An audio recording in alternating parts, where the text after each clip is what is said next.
right, I want to welcome everybody to our Valentine's Day mystery adventure. So I came up with something I wanted to do just for fun for those of us that either don't participate or had no other plans on Valentine's Day. Although I guess this is the day after Valentine's Day for you, Tina. So It is, yeah, yes. happy February 15th to you.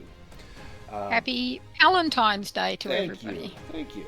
Well, I'm going to do my best to provide something fun. What I did for this adventure is I had an idea kind of for like a boss and a little bit of a plot, but then I put everything into AI and said, AI, come up with a like flavor text, an introduction, and then generate a couple of maps, and then tell me what should be in here, and it did. So, and we're gonna try it. It actually turned out pretty cool. I made a few changes because AI is not perfect, and hopefully never will be because it's getting worse and worse the more we see AI. It's so pervasive. So we'll just let it invade our game here. To begin our mystery adventure, let me grab my flavor text straight from ChatGPT. Excellent. As the sun dips below the horizon, casting long shadows across the winding stone road, you find yourselves approaching a small, secluded village nestled between the craggy peaks of the Greystone Mountains. The village seems quiet enough, but a strange, uneasy stillness fills the air. The sharp scent of metal and stone lingers in the breeze, and soon you catch sight of a weathered sign swinging in the wind, reading Stonehammer's Workshop, Fine Sculpture and Craftsmanship. The building is an impressive sight, made from the same gray stone that dominates the region. Inside, through the large front windows, you can make out rows of statues lining the walls, each one more lifelike than the last. Warriors, wizards, rogues, and even a few strange creatures in mid-pose. The craftsmanship is impeccable, each figure seemingly imbued with a sense of life, their eyes sparkling with hidden stories. As you step inside, the door creaks loudly, and a deep voice calls from the back. Visitors, just in time! Welcome, welcome! And a man comes out to greet you. I am Stenville Stonehammer, Master Artisan. Please, come in, come in. You must see my latest work. At the far end of the workshop, behind a thick curtain of dust, you see a short, stout dwarf with a great mane of hair and a pair of spectacles perched on his nose. His hands are covered in streaks of stone dust, and he gestures wildly towards the rows of statues. You'll find no finer craftsmanship in all the lands, Stenville continues, his eyes glinting with an excitement that's almost contagious. Each of these statues be a masterpiece, a lifelike reproduction of those brave souls who come to me seeking an eternal edifice to their glory, riches, and fame. But there's more. I'm in need of something very specific, and I believe fate has brought you to my humble door. I have recently lost me most prized possession. His tone grows more earnest as he looks down at his hands. Stonecarver's chisel, a tool of immeasurable value. It's enchanted, you see. It allows me to bring my creations to life in ways that no mortal craftsmanship could ever achieve. But it's been taken, stolen by brigands sent by a rival artisan from Dunhollow to the south. They've not the talent to compete with me, but they seek to deprive me of the tools of my craft. Alas, I have a reputation to uphold, and these things, he points dismissively at a table filled with dull and bent chisels and tools. These useless lumps of pig iron refuse to cleave the stone in the way me patrons have come to expect. But with Stonecarver's chisel back in hand, I could perfect me work. Bring the finest statues to life, figuratively, of course. But all I ask is that you recover it for me. I would reward you handsomely, naturally. His face softens and he steps closer, his eyes gleaming with a quiet urgency. Please, I knows the danger is great, but you seem like a group of capable adventurers. Surely you would have no trouble retrieving it for me, and I'd be forever grateful. What say you? And he looks at you with great interest.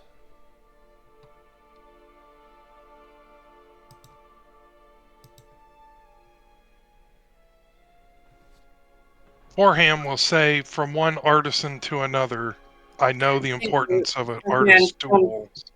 Aye, you look to be one who works the iron much as I work the stone. If you were to lose your forge or your anvil, would you not be sorely set upon? Oh, perish the thought. Aye. I thought a good craftsman didn't blame his tools. That's but an old, foolish tale. I can craft a statue much like that of me rivals, but to truly get that look, the look that the wealthy pay a great fortune for, I'm afraid I rely upon the magic of the chisel. Return the chisel to me. I will reward you handsomely. I am well paid for my services.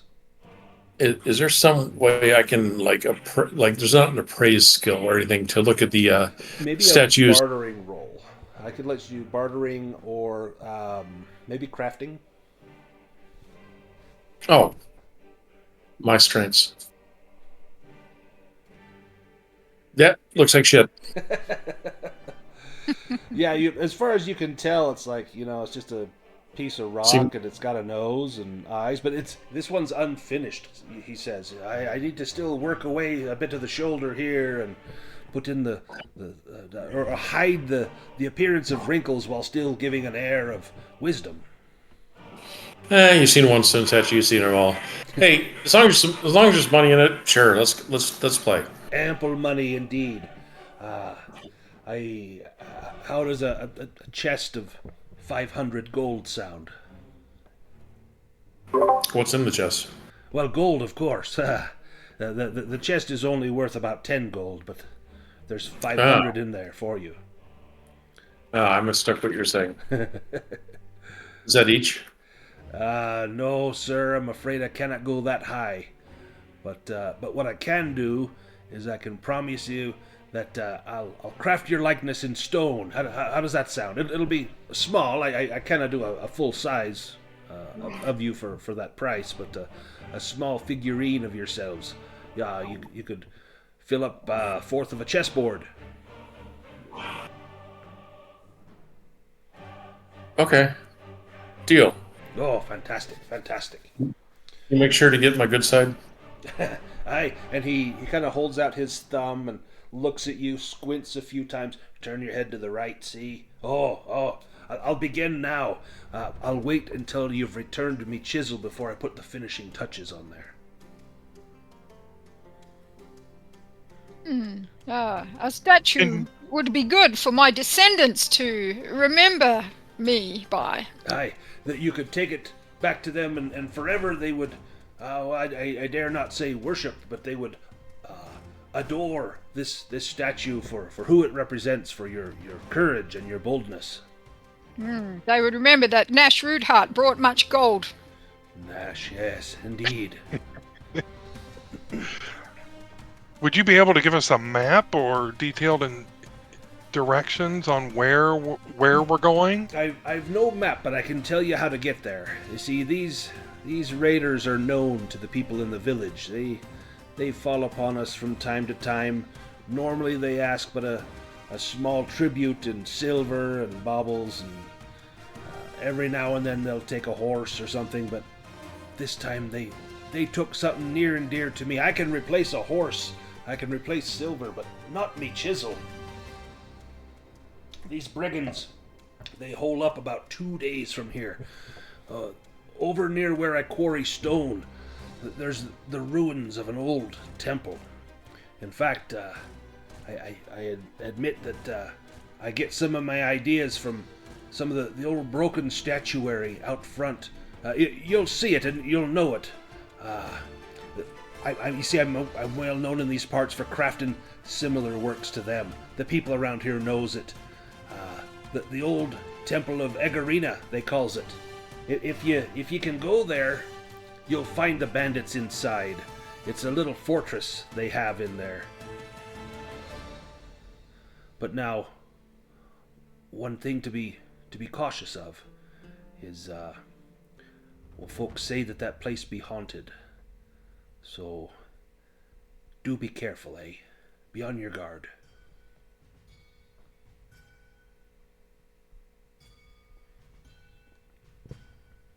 What say you, little cat? And he looks at Perlin.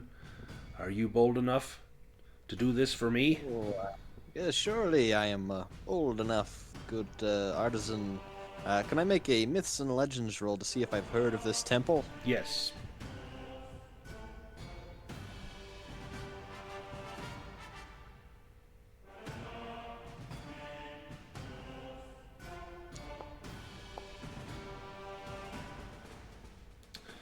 The name Aegorina is not anything from recent memory. Indeed, it is as old as many of the myths. But it is said that a wise king once ruled in these lands, and that he had a sister, Aegorina, and she dabbled in magic, which is how you would know the tale. And the sister, it is said that when she died, that the king built a beautiful temple in her memory. And there were indeed some beautiful statues out front of her and the family, but it is ages ago, and surely the temple has fallen into ruin and disrepair by now. Well, sounds like a good deal of adventure, and Perlin is always looking for adventure, so he would agree to this.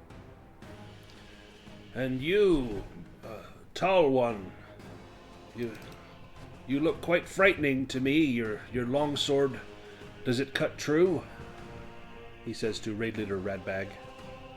It does, yes. Aye. Can you lead this group? It'll be into the dark places that ye'll travel. These bandits will surely fall before ye. They will. A powerful crew we would be. Very well. I suggest that ye be off soon, so that I can finish me work and give you the reward. Aye, Batu, surely there will be a tale that can be told, and perhaps they'll call it Perlin's Folly, when you see the poor cat fall into the river. I may be old, but I'm very agile. I have some sorrow for my catkin cousins that they were not enlightened enough to develop wings. Yeah, you could just fly over the river, whereas Perlin has to dip his toes in and get them wet, which is most unfortunate for Perlin.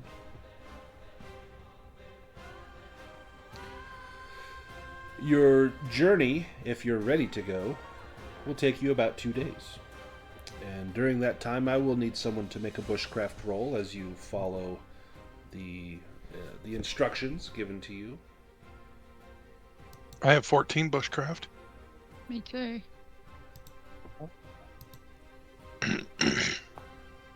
Okay. Yay! Oh, excellent. Well done. So you easily make your way along the paths that he instructed. As you leave the civilized areas, the land grows much rougher, and you can see that there is still a trail where a wagon or a cart might travel through here, but it's overgrown in some places.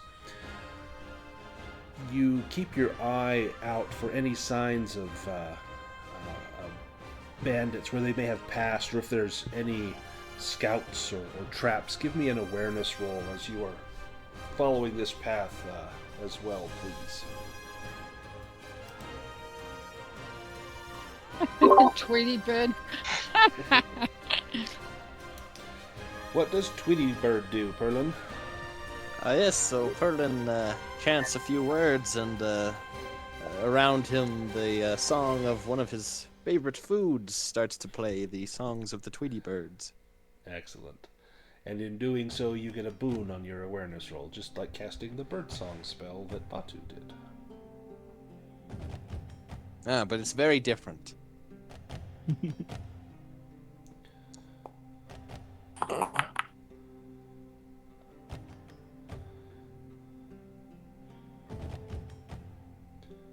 Can Perlin give me that awareness roll?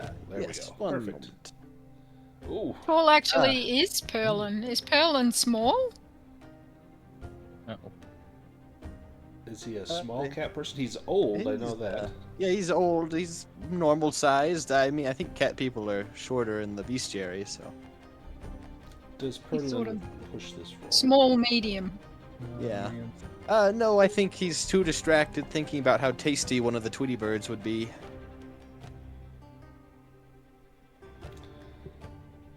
So Radbag and Perlin, you are more mindful of the journey, perhaps swapping tales about how best to combat bandits and about their numbers and where they might be holed up and strategies and tactics. And as Radbag goes on about this, Perlin is simply looking at the birds, and every now and then there's a little bit of sunlight that flashes through some leaves and makes a little dot on the ground, and his eyes grow wide, and he goes over and presses it with his paw and realizes it's just the sunlight and continues to walk. The rest of you are paying close attention, and you don't notice any signs that you're being watched. In fact, you don't notice any overt tracks here. It's as though whoever passed through here was very adept at keeping their passage hidden, and so perhaps they're not expecting anyone. Perhaps they are expecting that perhaps someone may come after them, and so you are on your guard, as you cannot find the tracks for these bandits. But it does look in areas as though perhaps some of the grasses have been disturbed, and in other areas it looks as though something has maybe brushed through some of the loose dirt, like someone bringing some branches and leaves and trying to disturb the dirt to mask the sign of their passage. So you feel confident that you're on the right track. Did he happen to say how many bandits there were? He estimated that there were at least 12, but he says that that's all that ever comes into the village. And so he doesn't know for sure if there's more, but usually there's 12 that come into the village. It's kind of like a Seven Samurai thing. These guys show up every now and then and take a little bit and then leave, and then they come back for more later. But they're holed up, a couple days away. About 2 days into the journey, you see up before you the temple. And you can see that it is quarried straight out of the rock. And you do see that fine statuary, and much of it is now broken and tumbled, along with bits of rockfall and scree. The stone steps leading up are covered in lichens and moss, and it looks to be most grievous that this was probably once a place of great beauty, and now it is simply in a state of disrepair. And the temple arch leads in, and there is no door. One can simply walk in to the darkened halls inside. And you would have had a day. If anyone has spent any willpower, you can get your willpower back, so you could do like a full day if you need to, as you journeyed. All right. I would recast Birdsong anyway, so. Perfect. Do we head inside, or anything else you'd like to do while you're here on the exterior? Looks pretty temple-like. It does. Very templish. I will light a torch. Excellent. Let me take us in to the first area, and we'll get some torches lit. Perlin will also cast a spell on his staff to create light. Let me pull out some tokens. If you guys did that macro thing, you can go ahead and apply the macro onto your character. If not, if you need me to activate your light, I can do that as well. Yeah, I did not do the macro thing. Do you want a light? Yeah, I'm gonna light a torch. Perfect. Let me give you the What? light. Mostly to get it out of my inventory. Gotta make some space here. Okay. You are free to explore. Inside here, you see rough-hewn rock. There are also some various stairs that you can see leading up to different levels. Looks like there was once perhaps a great statue here in the center that is been either pillaged or cast down and discarded, but the pedestal still remains.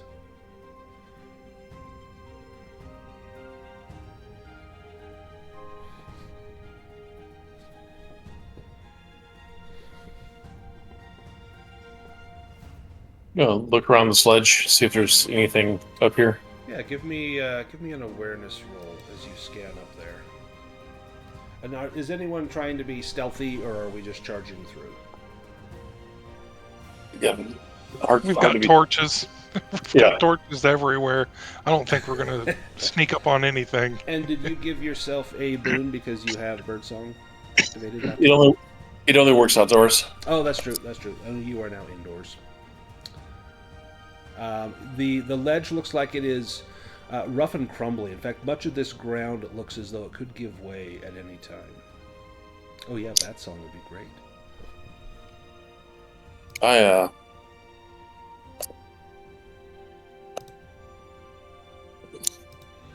cast a magic stool right in front of me, and I'm just going to sit on it.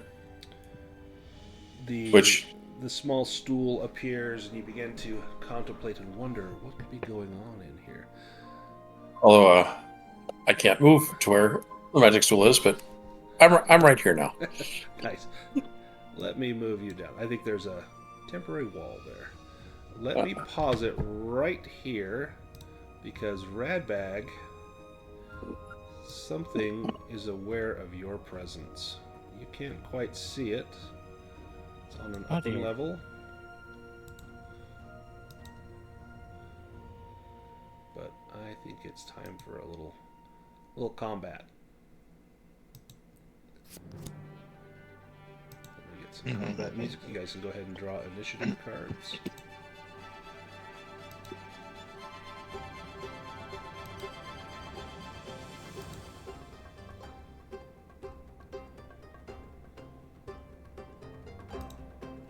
Oh, it's your kind. There we go. First up is Cave Orc, and I've got a picture of these guys. You see this coming out of the darkness. Let's post a picture here. This grim-looking fellow, his yellow eye leading the way as he steps towards you, weapon drawn. And he meets you on the stairs and slashes down at you with his cruel scimitar. Couldn't have met a better person, really. Right? It's pretty fitting. They have orcs as monsters in this game? They do. I am outraged. I know, right? Other games don't do that anymore. Why does this do it? Do you choose to parry this or evade this? Yeah, I think I'll parry. Okay, give me a parry roll. Excellent, you succeed. Let me just roll the damage. That would do 9. I'm pretty sure the durability of your long sword is higher than 9. 15, I think. Excellent. Yeah. Let me mark that that's your action.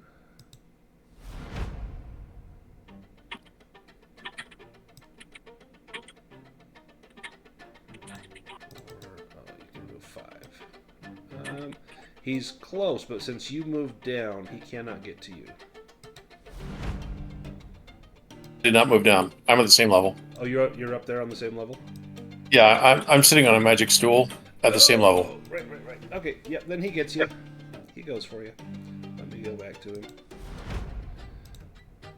He lays into you with his scimitar. Do you evade or dodge? If he hits me, I'm going to evade, yeah. He hits? Okay. Let's see what he's got. Yep, that's going to be a hit. All right. I'll use my tricksterism to give me a boon on my evade. Nice.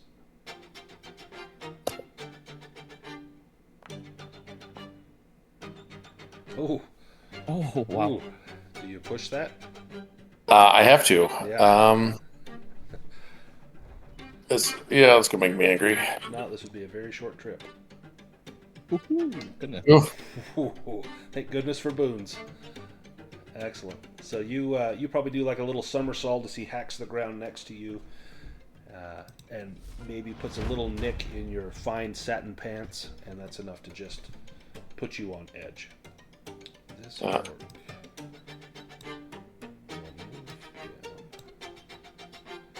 And from there he can reach right back.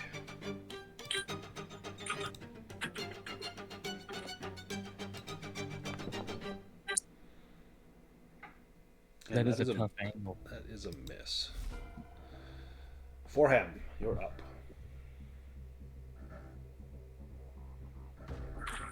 Oh, it's paused. Can I get- Let me unpause it. I'm going to move up. Can we go too wide on this Yep, you can. staircase? Okay. Welcome to the fun. He's just hoping you have Guardian. And I do not.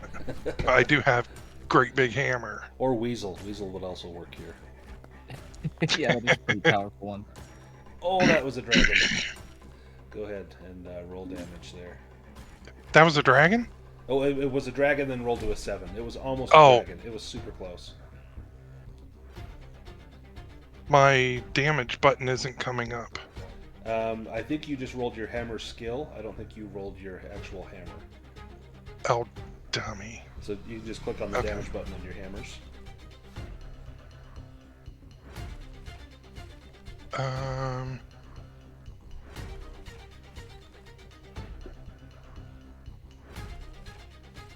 If maybe I can get that for you. It's not giving me. I'm not seeing the damage So button. It's 2d6. So if you look on your character sheet where it says Light Warhammer and it has damage, 2d6, you should be able to hover over that, and then if you click on it, it should roll the 2d6, and it will also add a d4. Yep. So it. That was actually me. I'm sorry. Oh, that I was you. accidentally clicked Oh. Well, nice. I was like, oh, new Yeah, feature. it and I does work. anticipated. Sorry. Perfect. And then that added your bonus in, so 8 points of damage. Okay. Excellent. And that was to the one in front of you. Yeah. Okay, and he's got studded leather armor, so he absorbs 2 points of that. He will take 6. And you see a little bit of blood come out of him, so you know that means he's taken at least half of his current hit points. Perlin, you are up. Well, Perlin is going to run around up here. We can get some advantage. One thing that's cool with that combat HUD is next to your picture, it shows your movement. And so it's got it says 6 boxes. And so as you move, it deducts your boxes so you can tell what your movement is. And then it offers you 12 if you want to dash. But then you just saw there's another orc up there. Yes.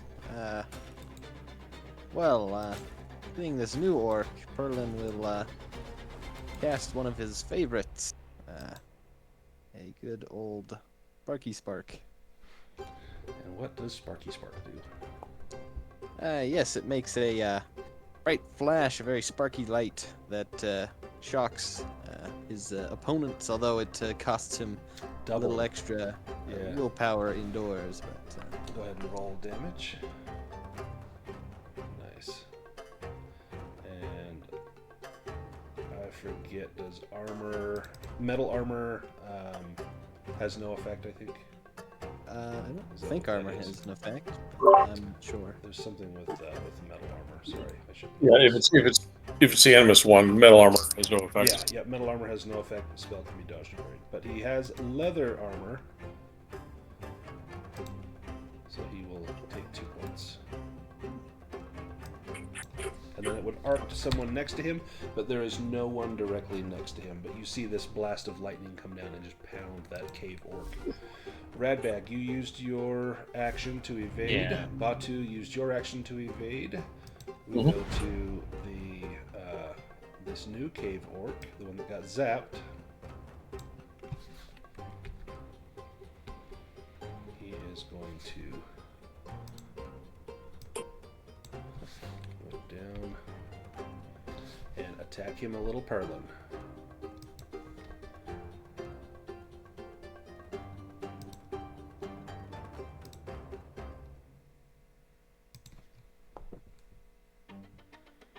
Oh, A nice. demon. Sweet. That's so good.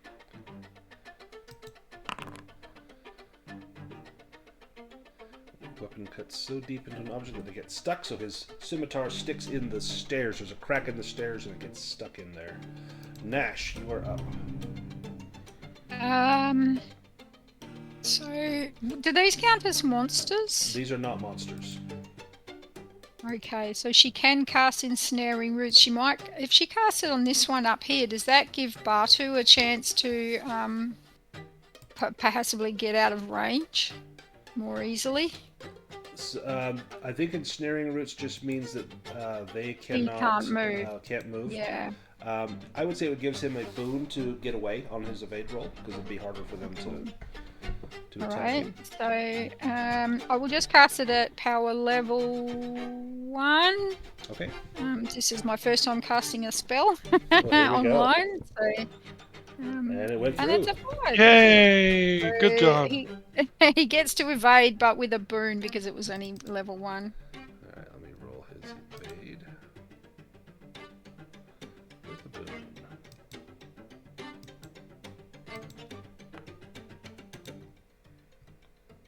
And he made it. He needed a 6.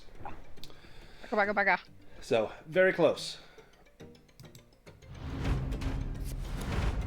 We go to round 2. This one's going after Radbag again. Oh man, I'm never getting a good initiative. That is a hit. Do you parry or evade or take the hit? Well, I think I will parry. Okay.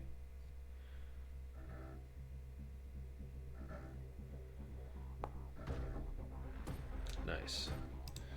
Oops, I rolled the wrong damage. I rolled your longsword. Ignore that one. It's this one.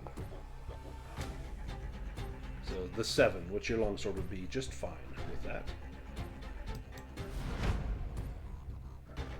The other cave orc on Batu, who narrowly evaded those entangling roots, will go after Batu again.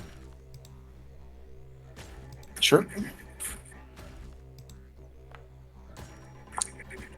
Oh, that's a hit. Do you evade that?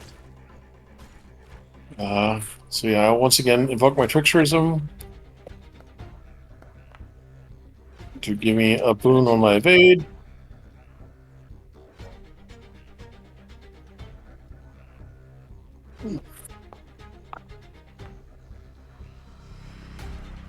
Got it. Excellent. So since I'm like technically right here instead, Yep, you can move if you like. I will move 2 square or 2 meters, and I'll go underneath the overhang here using my wings to float down. Perfect. I love it. Let me move you down there. There might be a wall in the way there. Let me drop you right there. That's close enough.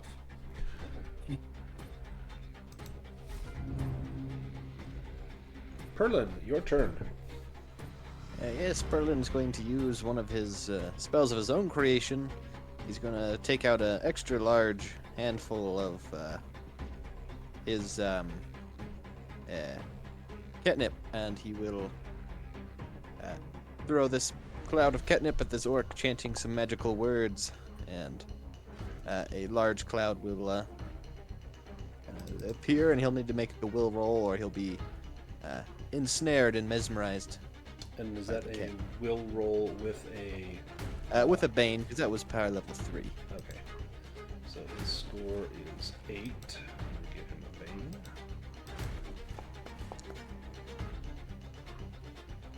Bane. And nope, he does not get it because of the Bane. So he is restrained.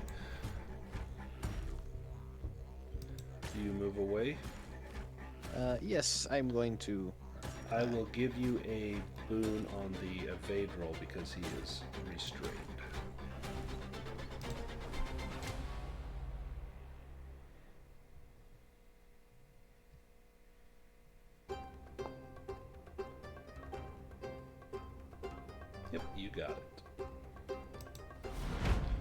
He is restrained, so to break free, it's another will roll. Yes. So it'll say evade, but this is will. It's the same score. I think it's probably another bane on that because of the level of the spell.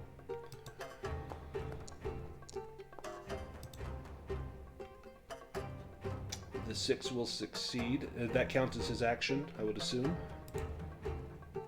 I think so. Okay, so he is no longer restrained, but that was his action, was to break free from that catnip smell.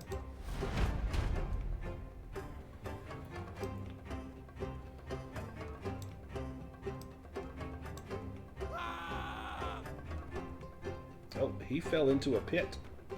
Oh, what the hell? Let's see, the cave orcs That is fell a into bad pit. day. Trapped in catnip and then fell in a pit. Should have stayed with the catnip, buddy.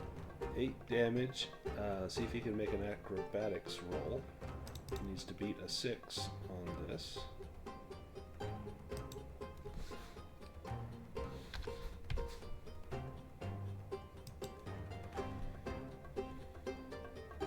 Nope, he does not. He takes the 8 damage.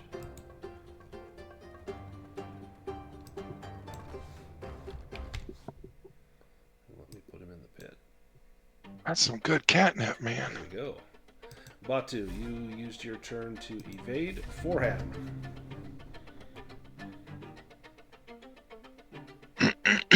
I'm gonna whack him with my hammer again. Sweet. Hell yeah. Nice.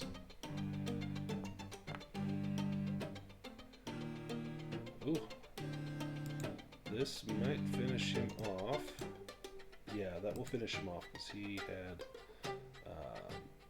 what, 9?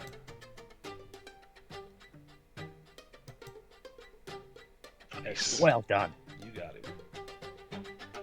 Then you have movement if you want. You can move in the square he was just in, or like anywhere around this other orc without forcing him to, or without giving him the chance to attack you. But if you move away from him, you get a chance to attack. Okay, I'm trying to move and it won't let me. Sorry, it was paused when the guy fell in the pit. That was my bad. I'm gonna go right behind him. Now, since you're flanking, that might give a bonus there. I like that. Nash. Alright, I'm going to try again, but I will try at a higher level this time. So, ensnaring roots at power level, you reckon go 3?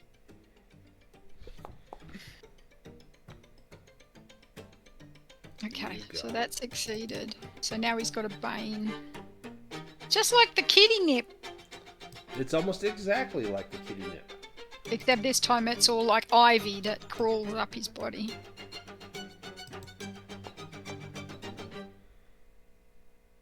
And he does not make it. He is restrained. Excellent. Then it would be Radbag. You used your turn to evade. Or to Correct. parry, excuse me. Let me get him restrained here. We go to the next round. Alright, I keep forgetting to move, so I've only got yeah. 6 meters Yeah, of you could- movement, so you I'll could just move 3 squares.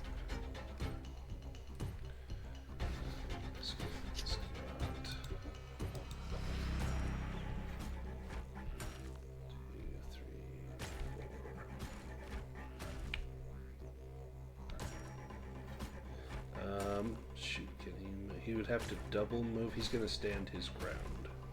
Well, no, he's gonna come after Perlin. But he can't attack because that takes up his movement. This guy that's in the pit needs to make a roll to get out of there.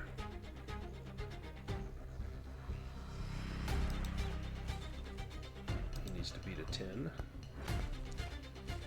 And he does not, so he is still in the pit. The one that is restrained, he does not have a ranged weapon, so he will make his roll to try and break free, but it's with he's got a bane on there. Yep, he gets free, so he is no longer restrained, but that was his turn. In the These orcs all get to go first. This one's going after Radbag again. Oh, that's a hit. Do you parry or take the hit?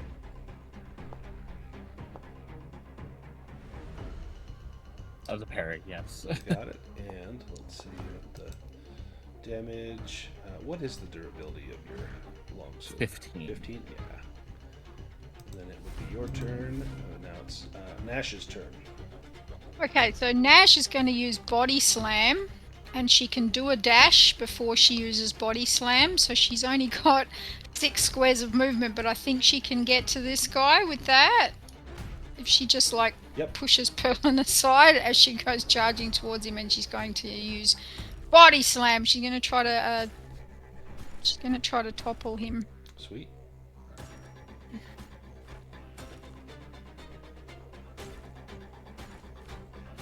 And there. So let's see. That is you make a unarmed melee attack with a boon that inflicts 2d6 damage, cannot be parried, and it'll be automatically knocked down. So Was that a brawling? Yeah, you could do brawling. And with a boon. She's not very fast, but she's like 8 feet tall, and she just comes charging down on this creature that's hurting her small cat friend. Oh, Ooh, nice. right off the top rope. All right. Yeah. So that's going to be, you want to do like double damage on there? Yeah, for So sure. that's 4d6. So you can roll 4d6, and we'll take that damage.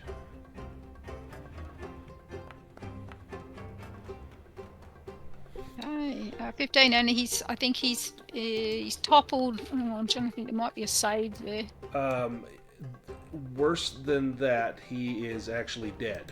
So Like a Oh, grape. yeah, you just 8 feet of furious ogre.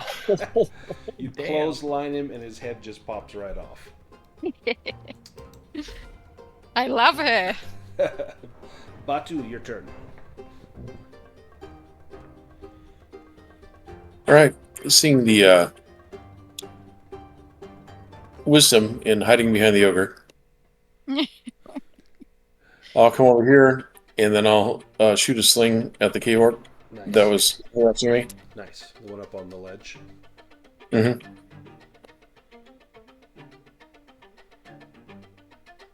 Oh, That is crazy. That was on the 3. like kind of hung up on the 3 for a minute. Yeah, this is exhausting. Oh, It's very good. That's even worse. So you can't run out of sling stones, so you re-roll that. We don't hit ourselves. Although you could hit a friend. Oh, yeah, there we go. Okay. well done. So I'm going to say 1-2 is Nash, 3-4 is Perlin, if you want to roll a 4-sided die.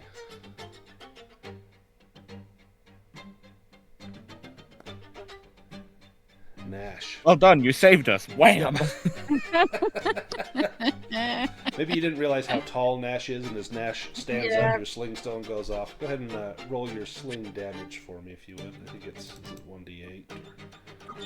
Yeah. 1d8. Oh, almost max damage. So, Ouchie. Duck! Oop, too late. yeah, Nash, you're going to take 8 damage. Do you have armor? You do not. So, yeah, you take No, I the meant full to damage ask of you that. if I could have leather armor, but I forgot. She only has 12 hit points. That's like the best hit any of us have done. Well, that body slam was the best. But then how do you get paid back? That's how. For him, your turn. Cats and their missile weapons, I swear. All right, Oh, yeah, I'm you going got shot in with the back of the head in Path of Glory, didn't you? Yeah. All right, with the Warhammer. Do I get a boon on You this do, for being yeah. behind Yep, him? give yourself a boon. All right. I This like has been this. sound beautiful. of I've been it. pairing him this whole fight while you killed his friend and are now behind him. Oh, beautiful. Okay. Take the dragon. Oh, that's going to be nice. I'm going double weapon damage. Sweet. Back of the head. Oh, Jesus. Okay, Oh. let Wow. me just let me deal damage there. Boom. You know how to use that ammo. Is a big blood splatter. And then you can move if you like. And then Perlin, it will be your turn. So I there's- will 1, 2, 3, 4, 5, 6. There's one up here, correct? So there's one up here in a pit, and then there's Okay. the one over here on the ledge that Batu tried to hit and failed. Okay. Perlin, your turn.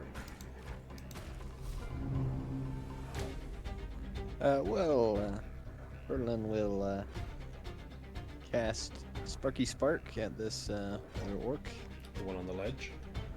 Yes.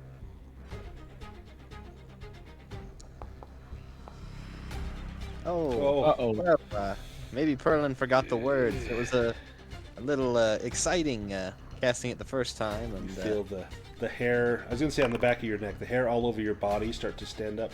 Ooh, any gold or silver you touch withers into dust. Oh, wow. Shoot.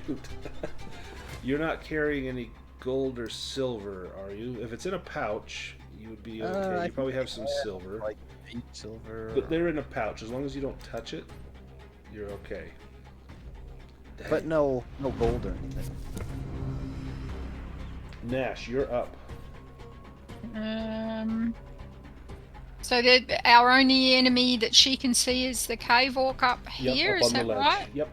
Yep. Okay. Actually, she might heal herself. Okay. Probably Yeah. worthwhile. If one of her allies hits her again, she's gonna die. It's not if, it's when. She's gonna cast Straight Wound. Oh, so you can either keep your willpower or you can deal double healing. I think I'll keep my willpower. Ooh, tricky. I'll keep my willpower. You can go ahead and roll healing. See how much? 5 points. Sweet, almost got it all back. The cave orc that is still in the hole here. This would be a. I'm gonna just make a scimitar roll. This is his strength. He's 12. So this is just to get out of the pit. This is not. Oh, he does. He's out of the pit. And then he heads down towards Foham. 3, 4. He can get to right there. Forham, your turn. All right. Light Warhammer? Oh, Oh, I'm you gonna push I'm it? disheartened. I'm gonna push it. I'm greedy. Oh, Oh, son of a. Oh, what? Oh, dang. Oh, gets a free attack that cannot be dodged or parried. Shoot. I love this game. Alright, here he comes.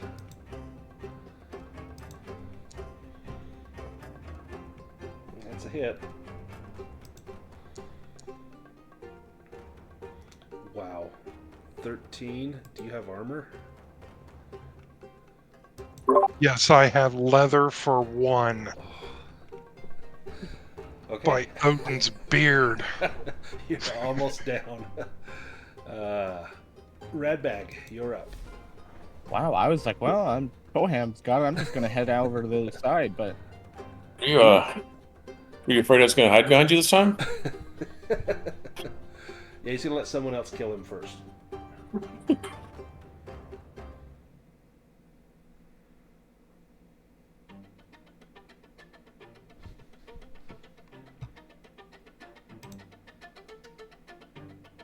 finally get to hit something. Or at least try to. Nice. Yeah. Okay, how do you take this guy out? Well, you know, Foham just kind of like really showed himself off quite heroically. So Radbag didn't quite want to be outdone. I think he just hopped up. He just hit him really hard. It wasn't finesseful. Got him in the, you know, like torso, whatever. These guys are wearing leather. Yep. Medieval high five. Hell yeah. Batu, you're up. All right. I'll tap the ogre on the shoulder. Hey, duck. I'm gonna duck. Wait, we don't have any ducks this time. That's creeping darkness.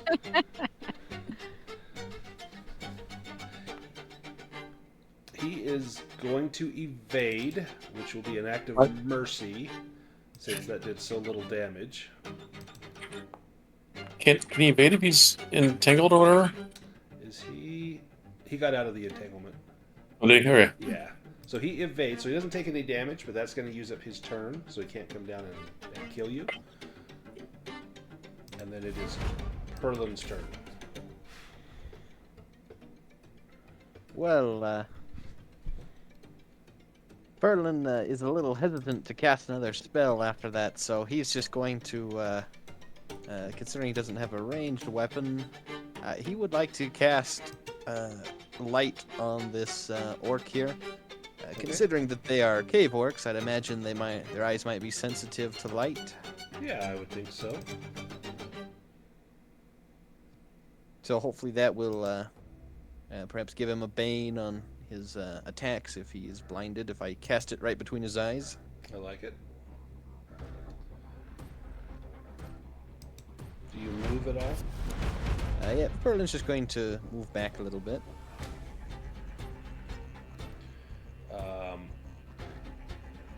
He will move here. Let's see.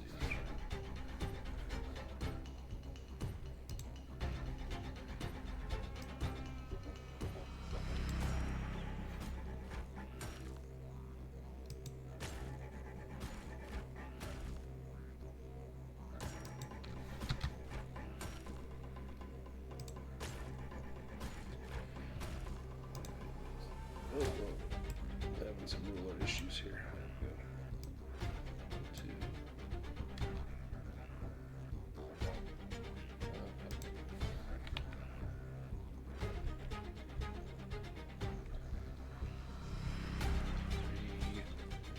Three, 4, 5. 1, 2, 3, 4, 5. That's his moves. That's all he can do.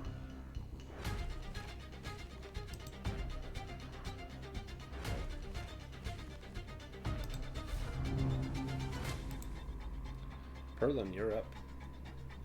Perlin will trade with perhaps Nash and give them a chance to deal with this incoming orc. Swap out with Nash, which will mean Nash is up right now. Nash wanted to heal forehand, but I think she's going to hit him with her wooden club, the orc that's right in front of her. Perfect. So.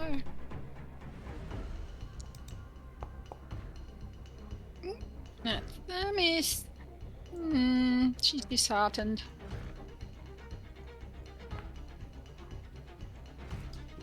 Oh, darn it. A valiant He's effort. not very good. He should have body slammed him. Perlin, your turn. Well, that diversion gave Perlin the time he needed to pull out a little handful of his catnip, and he will throw it at this orc.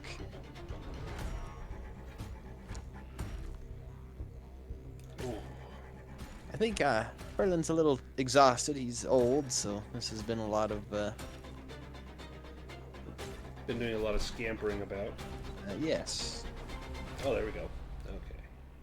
That'll be with a boon because it's only at power level 1.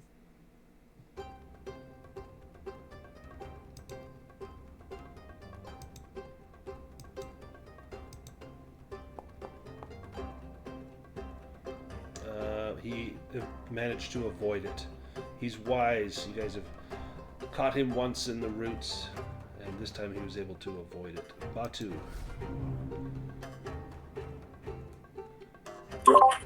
Batu will lean in, take a deep whiff of the catnip.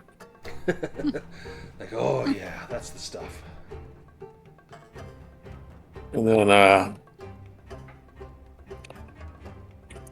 oh, that skills funnel. Nice. I will tumble away. Okay. Hopefully. So is that a tricksterism and then a boon on the evade roll?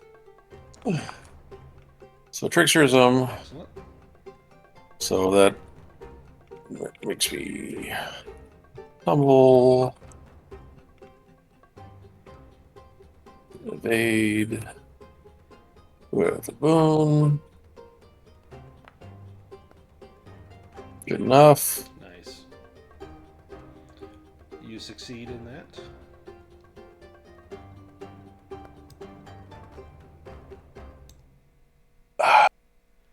It's scary how bad I am with a sling.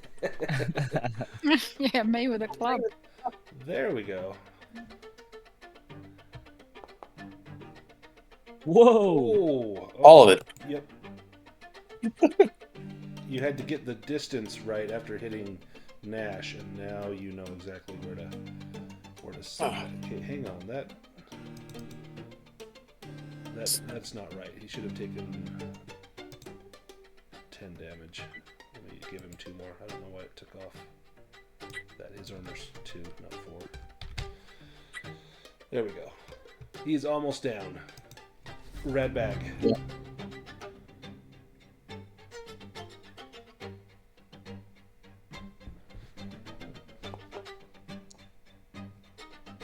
That's probably gonna do it.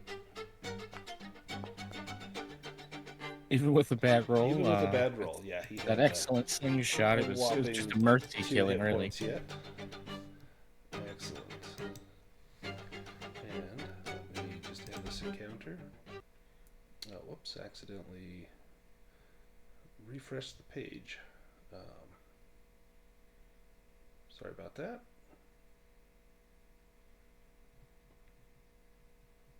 There we go. Okay, let's get some sound here.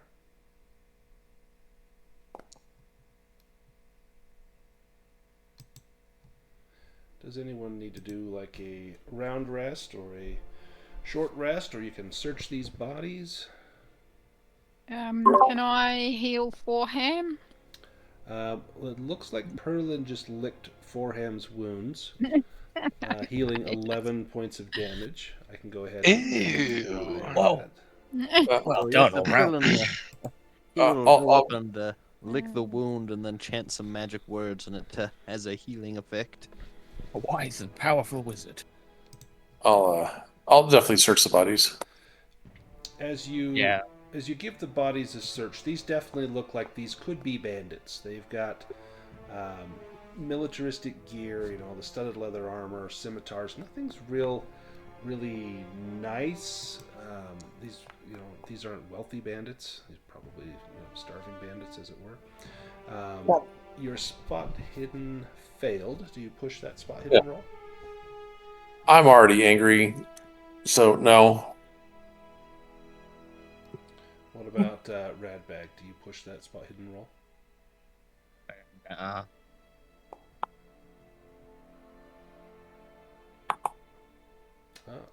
4 now. Did I find anything? You do. You find a treasure card. Ooh. A rusty nail. Okay. Dibs. Dibs. Give me an evade roll. If you fail, you're going to take damage. Oh, shit. Oh. My evade is like 6. The bandits had Drambuie on them? Hey! Oh, you make it. So nearly No tetanus stab for yourself. Forehand. Yeah. It would have been awesome if Perlin had found like a gold necklace and he picks it up. Hey, look what I found, and then it dissolves or whatever his mishap does. Oh, yeah. So yeah, other than the rusty nail, they've got scimitars and studded leather armor. Studded? Studded. I'll swap out a set of studded, please. I can put. That'll give me 1 more on my armor. Let me get you some studded armor. 1 moment. Are we doing a stretch rest? Can we do that right now? If you want to search the chamber, you could do a stretch rest here.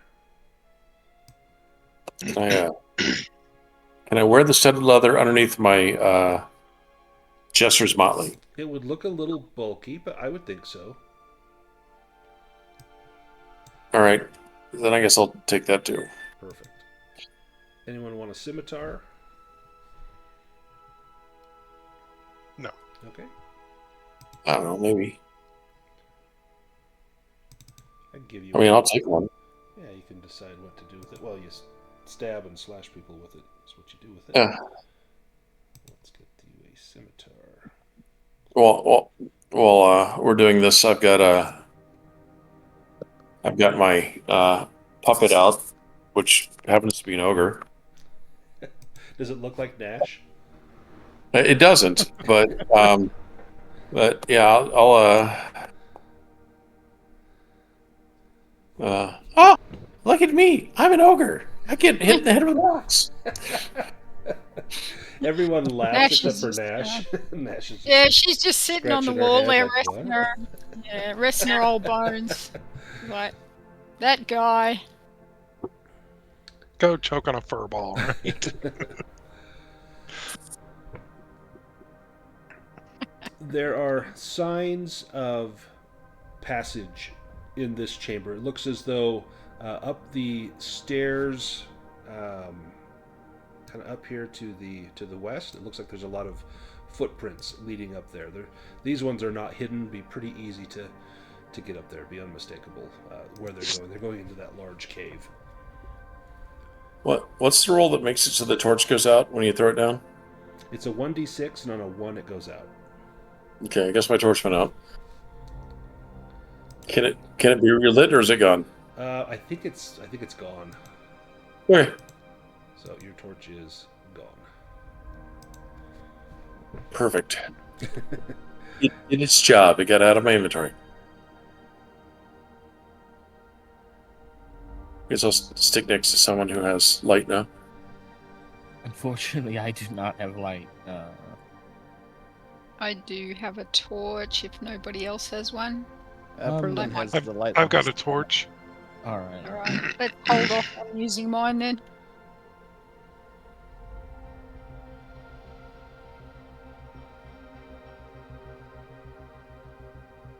Nash groans a bit going up the stairs. Oh. Give me an awareness roll there for him, and Radbag as well. Uh-oh. Oh no, it did the improvement and I knew. Oh wow. Do you want to push that for him? Yeah, I'm going to be sick. I'm just sick about that. Okay, good. You see right in front of you, right here, there is a mechanism where, and you heard the orc fall into it. There's a pit here, and there's a little pivoting piece of flagstone, and were you to step there, you might fall into that pit. And so you cautiously go around it, where Radbag was nearly stepping on it as he's searching what pit, where, and you see his foot halfway on that stone. Yeah.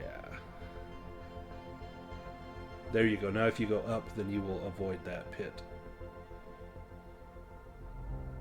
And then you'll head up into the cave. Is everyone ready to go into the next room? What's the worst that could happen? So that won't Well- count, Nash, because you know where the pit was, so you would have avoided I it. did, I thought I was going round. You found it. So, but yeah, you won't fall in there, so that's okay. Let's go to... It's just, It's not sometimes as my mouse ball, it's not very accurate for this sort of stuff. No. Let's So go- are Yes. Ogrekins large? I think you're 8 feet tall, aren't you? Yeah, So Pretty big. the token isn't large. It didn't make it a large token, but I know you're quite tall. yeah. No, we'll have to duck my head if we go in anywhere low. Well, we are going to go Well- low into that cave. Well, I just know some things are less effective against large opponents. So I don't know if you count as actually large. That I'd have to look I into. haven't got the rule book with me. I think it does. Just imagine Augra from Dark Crystal, but heaps bigger, so she hunches pretty good. I'm going to put you guys on this new map. If you had a torch or something lit, you'll have to relight it. If anyone needs help with that, I can do it. This looks to be a much larger area, and this looks to have signs of quarrying. They've taken marble from the floor, they're quarrying travertine from the walls. You see several quarries kind of to the east and west of where you're standing.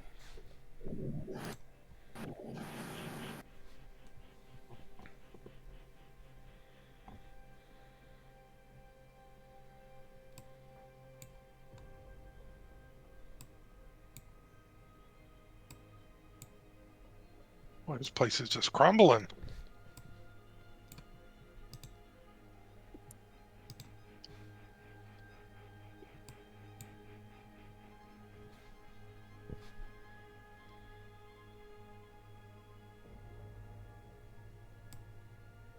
Steps over here.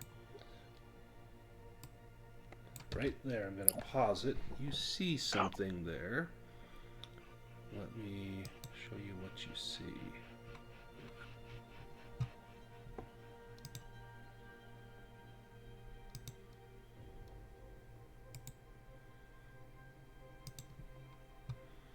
You see several small little goblinoid creatures. They're pale white with milky white eyes, just sitting here in the darkness. And they turn and look at your light, and it's almost as though they can't really see it. Perhaps these are blind.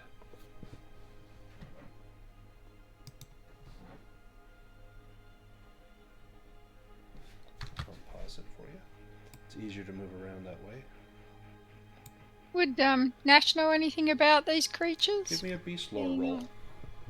Being a cave dweller herself.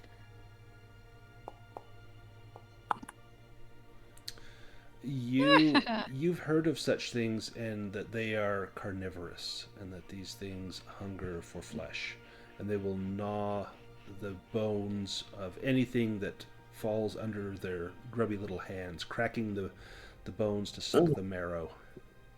And they all have a ring. Yes, and it's very precious to them. Do they know we're here? They can sense that there's light. They're all looking, and they're kind of whispering to one another, but they're hunched over and kind of looking in that direction. But you get the impression that they don't see you. And where are they located?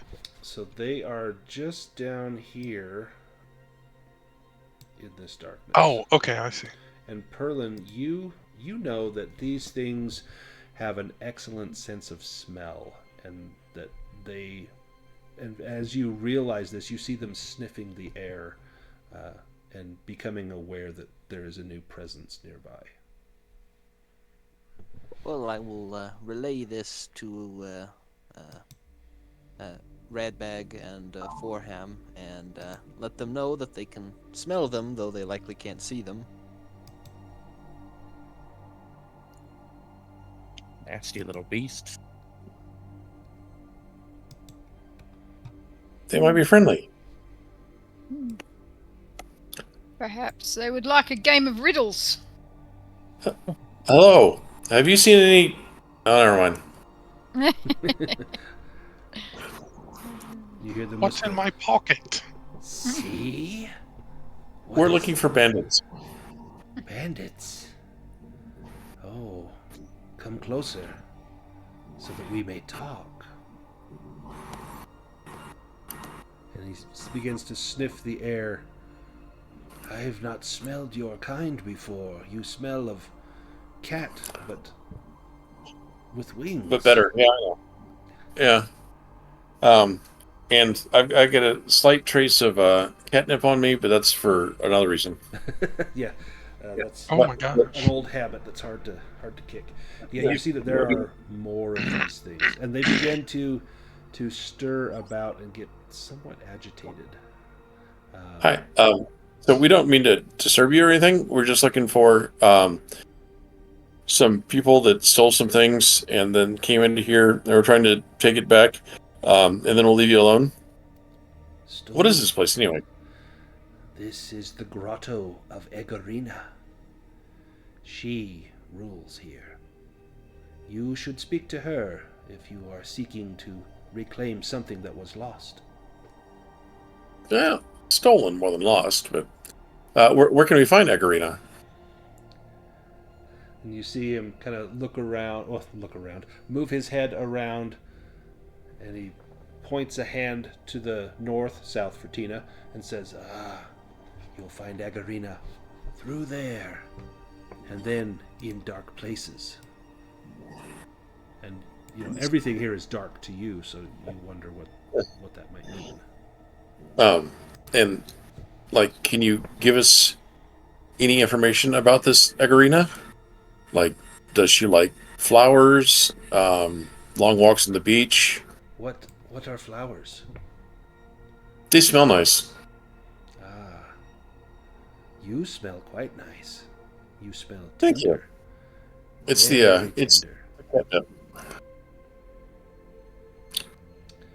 Well, I probably should work out more than I do, but I'm lithe, very very stringy. You're marbled, I can tell. But thanks for letting us know. Oh, did you happen to smell anything? Bandits coming through here at all? I know of no bandits. No one steals from Aegorina. Perhaps No, you wasn't should, told from her. perhaps you should speak to the boss here in the mines. We simply work for them. We find precious things, metals, and gems. You can smell metals and gems. I can taste them. That must suck. You hit a wall you can't see with a pickaxe. You hope you're holding right. Things might or might not have fallen onto the ground, and then you have to lick them up. Yes. I mean, that's a slow ass process. We have ample time here. So, I am quite old. How old are you? I've been around the block just now by myself. I have seen many come and go to seek Aegorina. Well, I have seen many come. I have seen very few that go. So you're saying she's dangerous? No, not to me. Not at all. Well, it's because you're her slaves. Yes, we work for Aegorina. Perhaps when you speak of bandits, perhaps you mean... Well, no, he is kind, boss. He only whips us. But perhaps he would know. You should speak with him. What's his name? His name is Gornash. He is quite friendly. He whips you. Yes, but only on the weekends. Are you guys from Sweden by any chance? Sweden? No, I've never heard of such places. I was born here. Nice city called Stockholm. No, I am from the Grotto here. Okay. Can we call the Grotto Stockholm? Yes, we may call it Stockholm. Excellent. We shall name a syndrome after you guys. Yes. But tell me, All right. Would you see Gornash now? Sure, why not? Can you summon him? I will take you there. Do I think that he's just leading me into a trap? Give me a roll, maybe like a intelligence roll. Like bluffing, maybe? Yeah, bluffing would be good. Trying to spot his bluff. I'm already disheartened, so this is also going to suck.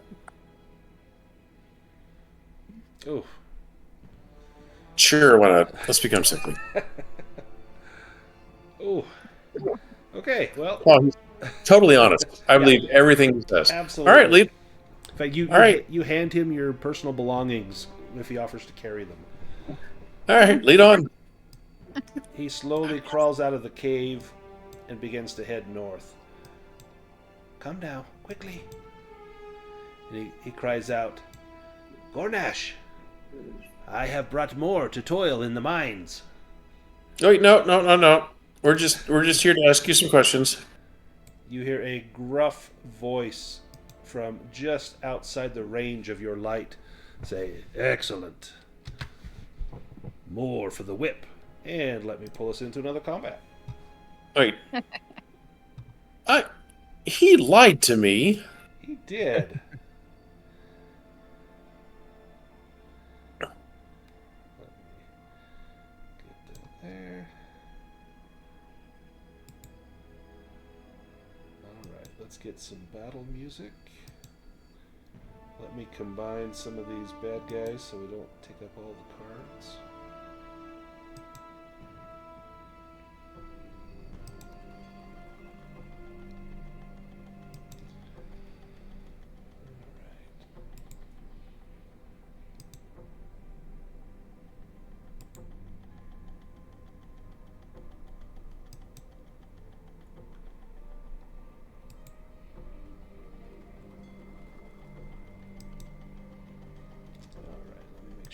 Shuffled.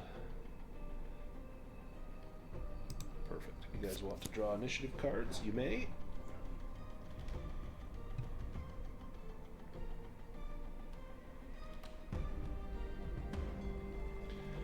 And well, Cave Orc Chieftain is first. He steps into the light. And you see him for the first time. He kind of squints a little bit as he sees you. He's got the classic orc look, the green skin, the tusks. He even has a little set of horns. He looks quite fearsome. His armor is very imposing as well. And he says, "Get back to work. I'll deal with this one." And he is going to grab Batu. This is going to be a brawling roll. Yeah. You can make Batu an evade roll if you like. I guess we can see if he hits me, or is it? In fact, and this guy's also going to use veteran because he's got the number 2 card. So let me have him use veteran. All right. Do I have to see if he's going to hit me first, or does yeah, he? Yeah. You can wait and see if he's going to hit you. This will be a scimitar roll, but this is just to grab you. This is not a slash. Brawling? He does. Do you want to evade that or try and slip the grip?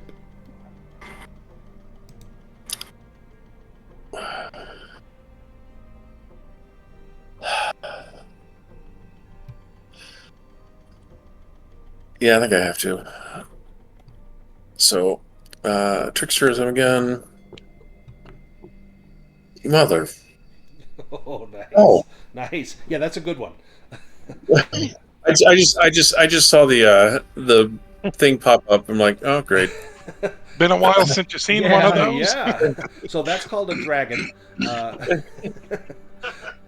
Go ahead and you don't even need to make your evade roll. That you absolutely slip that with the dragon and slip out of his grasp, and he snarls at you.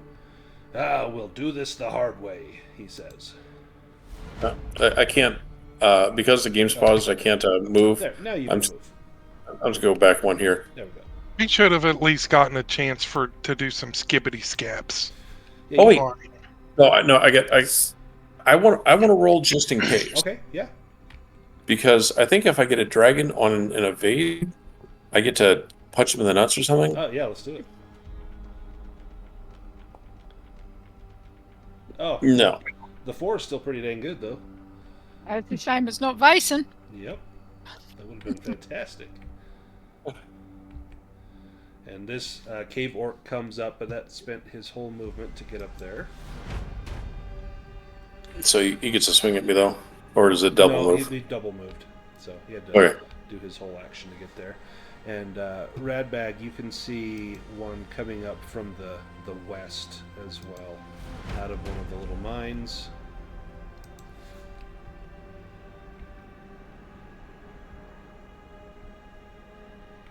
And this guy's going to use all of his action as well to get right there.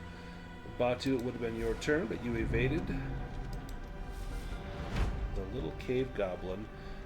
He's going to evade. Does Forham, Nash, Radbag, or Batu, do you want to hit him as he tries to run away? He's technically an enemy. Oh hell yeah! Oh yeah, Yeah. absolutely. So let me give him an evade roll.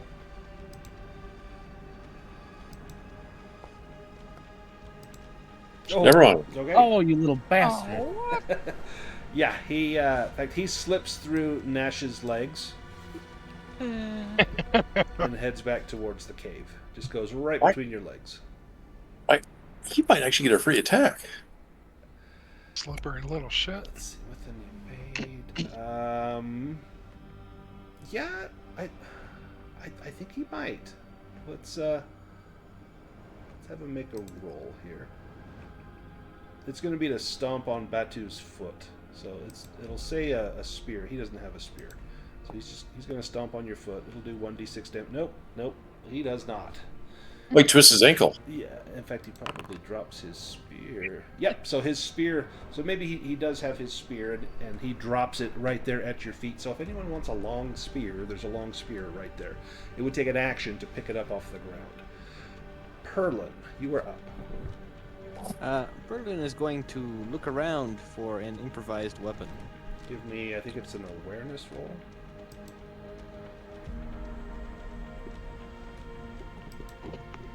Let's see.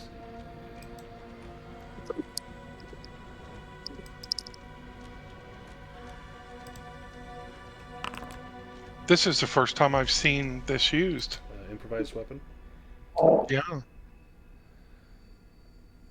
You find a torch. So Is it a lit torch? it is not a lit torch, but it could be lit. Well, I'm going to try and light it, and perhaps I'll throw it at one of these orcs. They seem to be not like the light. Give me a bushcraft roll and you can get that lit.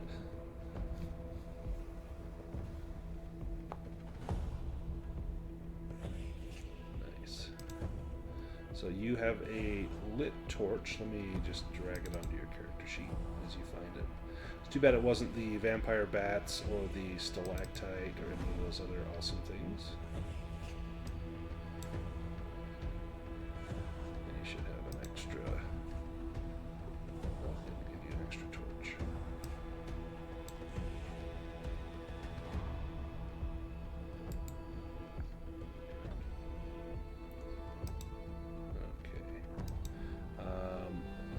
So it would take your action to find it and light it, so you wouldn't be able to throw it this round, but you could next round.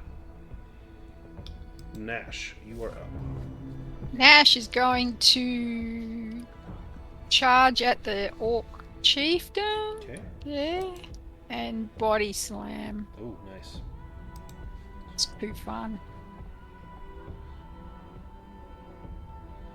And that was, what did we say, a brawling roll? At the brawling roll. With was that with a bane? A boon, I think. I think it's with the boon. Let me Yeah. look at body slam.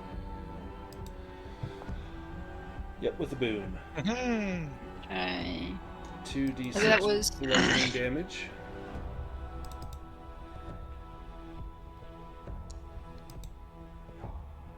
That's a 7. This guy has chainmail.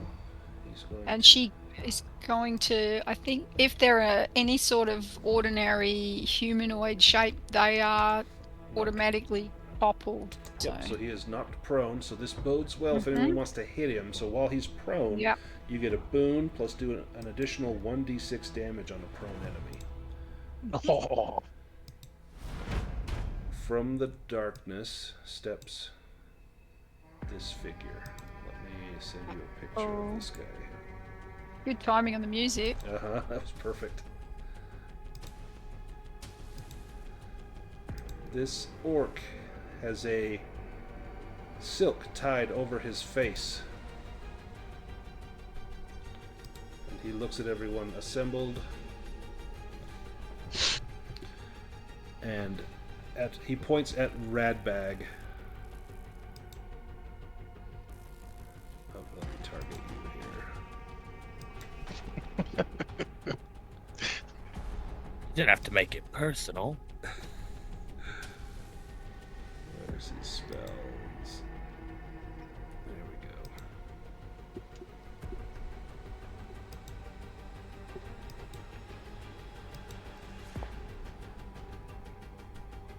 we go. Ooh, and he misses with a lightning flash spell.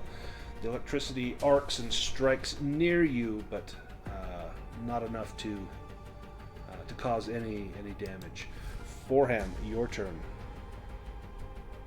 All right, I'm gonna run up there, and I'm gonna crack the chieftain while he's down. So you get a boon plus an additional 1d6 damage. So when it comes up with the screen add boons and banes, it'll have additional damage. You can add 1d6 on there.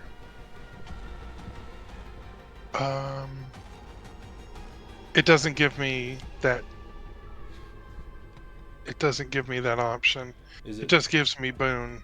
So does it show boon, bane, and then it doesn't have like a box for like additional damage where you can type No, it in? boon, bane, choose action. Oh, additional damage. And then just type in 1d6.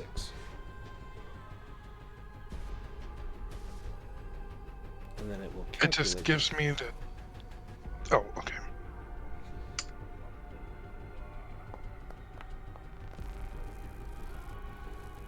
That is a hit, and he cannot evade or dodge. Ooh, ooh. 17. Did I get the extra 6? So it rolled 2d6 plus 1d4 plus 6. Oh, okay. Yeah. So he has chainmail, which is 4, so it takes 13. That is a huge hit. Radbag. The shaman is scary, but I think I'm just gonna hit this guy while he's down, really.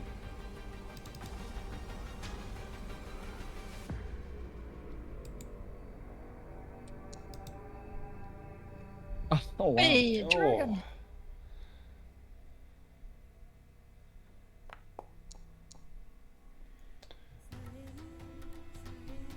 So since this is about to kill him, he is going to use defensive. He's going to have to roll a dragon. So he will get an evade roll. He needs a dragon. With a bane. Nope. Okay. Oh, he rolled really well, too, He did. but yeah. Oh, How do you take out the Orc Chieftain? Man, that guy was easy. Yeah, it was just a real coup de grace, you know. I'm like doing the like two-handed holding the sword and just pushing it into him, and he tried to get away, but you know, he's proned on the ground, stunned by that hit from the hammer. Yeah, that was just a mercy killing. Excellent. Radbag, you're up next.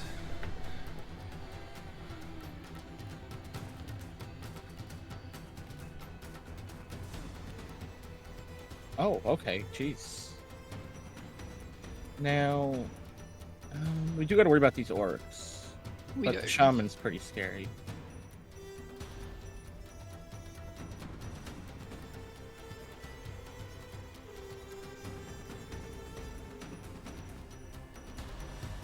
Oh boy. Go ahead and roll your mishap. Oh, free attack. Could be worse. Well, he'll attack with his staff. That's probably a hit. One Nice. damage, yeah. So, you take a whole lot of nothing. Nice, your chainmail easily blocks that. Cave Orcs. This one will go... This one will go after Nash. makes sense.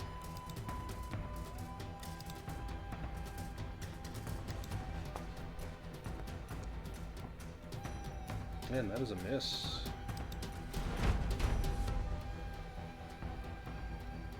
You might have been a little bit intimidated. Well, they just saw their leader get cut down.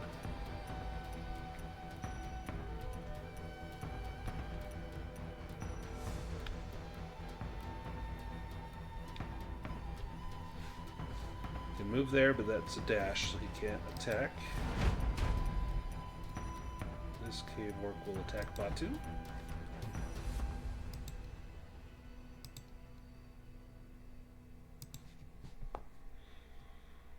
Oh, yeah, nice. Nash, you're up. What would I do? Like, she's really crap with her club, but she's really good at brawling, so can she just try to grab this guy Yeah. and strangle him or something? Yeah, give me a brawling roll. So there are rules for grappling, and let me just look at them real quick, and we'll go over it together. Is that like contested roles? Yeah, I think it's one of the optional things. So grapple. So this is handled with an opposed roll between your brawling and the enemy's brawling. This counts as an action, but not for your opponent. Cannot be dodged or parried. If your attempt fails, you fall to the ground. If it succeeds, both of you fall to the ground and the enemy is trapped in your grip.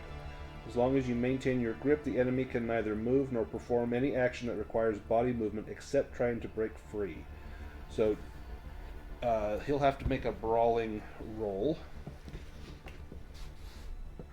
And his is going to be an 8.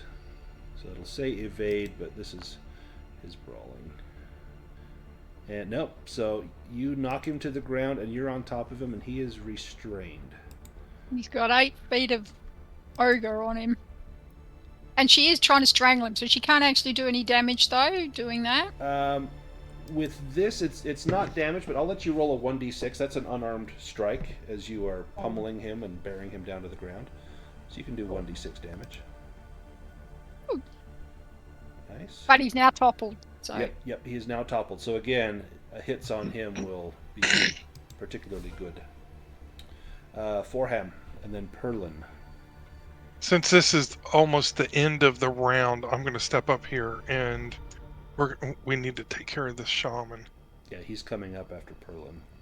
Yeah, I don't like those lightning spells. Shit. Push that. I'm super angry. Oh my gosh, I'm so mad. Oh. Alright. Getting ready to get lit up. You can feel the air starting to crackle around you. Yeah. Perlin, your turn. So Perlin will take his lit torch and he will just strike this orc in the face with it. Okay, that is, I think it's a torch. I looked this up. I want to say it's a hammer roll, and if it's 1d6 damage, I think, and if the torch is lit, it's an additional 1d6. Or sorry, it's d8 damage, and if it's lit, it's an additional 1d6 damage. Do you want to push that? No, I don't think I will. Do you want to try to move away? No. Okay. The shaman. Well, we know what's coming. And this could hit him as well. But he's going to do it. Brave. Man, he missed. Okay. Batu, your turn.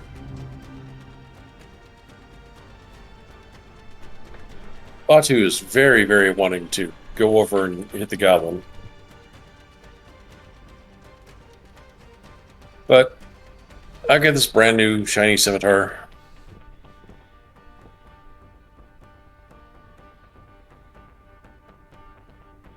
And that guy, you'll get a boon plus an additional 1d6 damage. Yeah, it'll offset the bane I have because of your conditions. Yep. 1d6.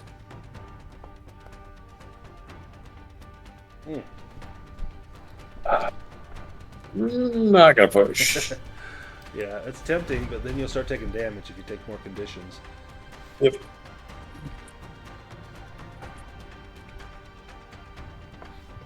Cave Goblin is going to leap down and is going to get out of the fight here.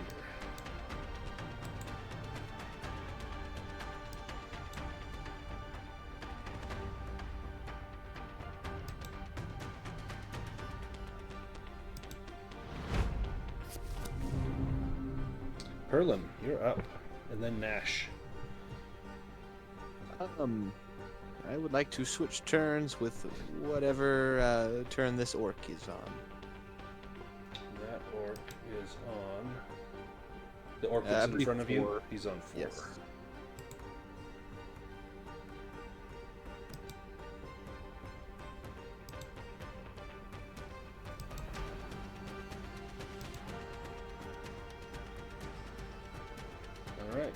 orcs will go first.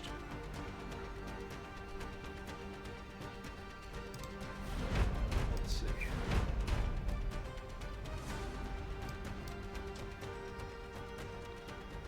So, and I've got all the orcs grouped together, so that's actually going to move all the orcs up, which is not necessarily Is there a way I could good. do it with this orc that I'm fighting? Yeah, so I'll make it that orc, and then I'll just do the others. I think they were, well, they would have been 4, so then they would go after your turn. So okay, so this orc, I can figure this out. He will go, and he attacks you with his scimitar. Do you want to? Nope, you don't need to evade. He misses. Okay, so now it'll be Nash, and then Perlin, and then I'll get back to the other orcs. Okay, so it's Nash's turn. Yep. She's still kind of got this guy down flat. Yeah, so if you could pound on him if you want. It'd be another brawling, and you would do your d6 plus if you have any strength bonus. Oh yeah, she probably does have a strength bonus. That's You, right. yep, a 1d4 strength bonus. In fact, I should do this. Let me add an unarmed attack on your character sheet. Yeah, because that's really going to be her specialty if she can't use a spell. There you go. Cool. Okay, so she's going to do an unarmed attack, and she's going to do it with a boon, right? Because she Yep. is down. And an additional 1d6. And an additional 1d6. So additional damage is 1d6. Let's see how that goes. Oh, yeah, you got him. I'm going to give him an evade with a bane. Let me give him an evade roll.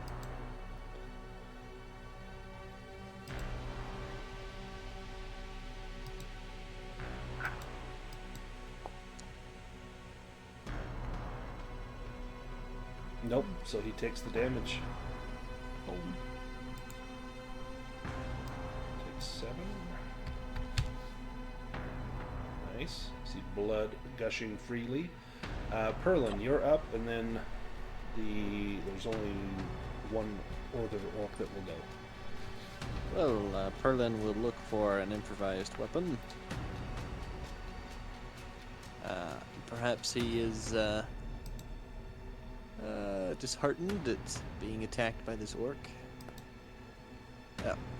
Well, it doesn't seem to be anything of note. Nope. Unfortunately. Do you want to try to move away? No. Okay. Then this orc that's on Batu, he's going to attack Batu with the scimitar.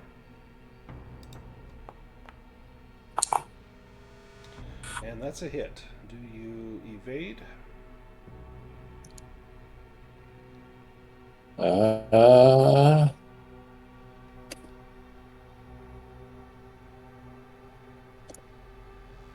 Nah, Batu's gonna stand in there. He'll take it.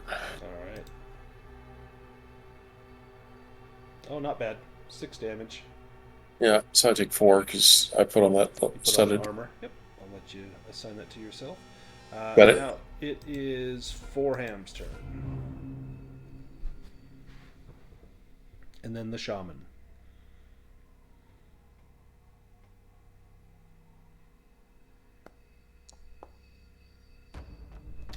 Nice.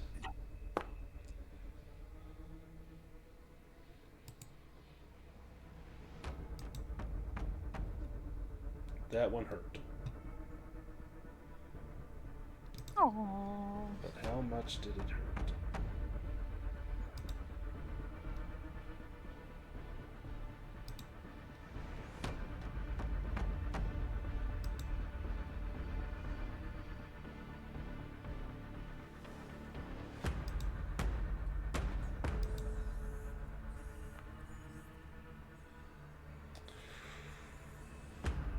Oh, it says it's targeting Batu. It's not. It's targeting Forham.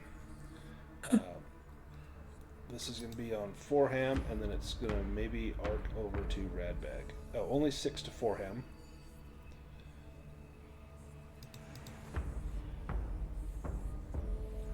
And then Radbag will take 3.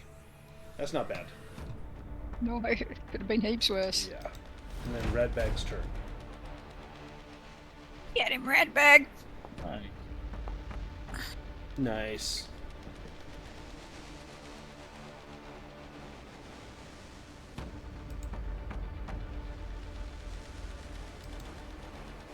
Dead.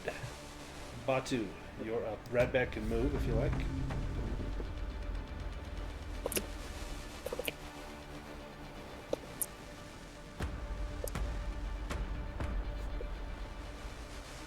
I will learn to use the scimitar.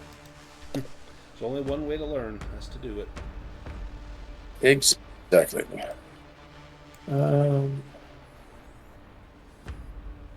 Six. Oh, so close. Oh, man. So you have what, a 5? Yeah. Dang. Nash, you're up. Can you beat this guy? Yeah, she wants to just beat him into a puddle if she possibly can. Yep, So so that's with a, the a boon- ball Or just, yeah. yeah, you just do your unarmed strike I weapon. did unarmed. So with the boon. And then additional 1d6 damage. And the There we go. Roll damage. excellent. It's not pretty.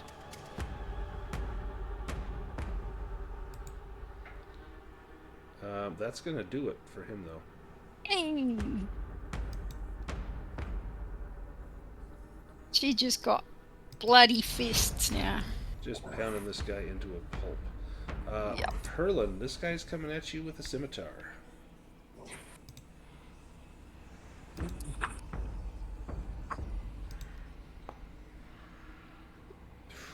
Do you evade? Yes, Berlin will evade. It must feel so weird, Henrik. I know. It is a little strange. You But, managed to evade. It's kind of the Yeah. same playing Reginald. It's like, what does evade mean? Is that even a thing? This one is going to go at Batu again. And then it will be Radbag's turn. That is a hit. Is Batu going to evade this? Nah, take it. Oh, sheesh. Nice. What's that, 2 points to you? Yep. Radbag, you're up. And then Foreham will be next. What's Foreham's movement? Can he get down here? Yeah, I can. I've got 12.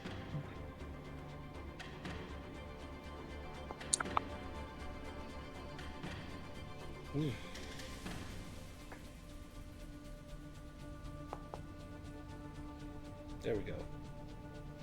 And he cannot parry. That might finish that guy off. I think.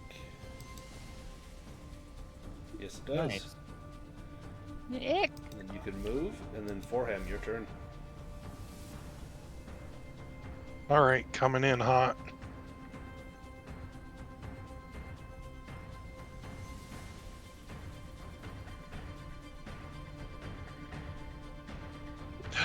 Oh, Damn it. it was on a dragon. Dang it! I've got 3 conditions. I'm terrified that I've rolled that bad. Oh, Ah! man. I'll see myself out. Batu, you're up.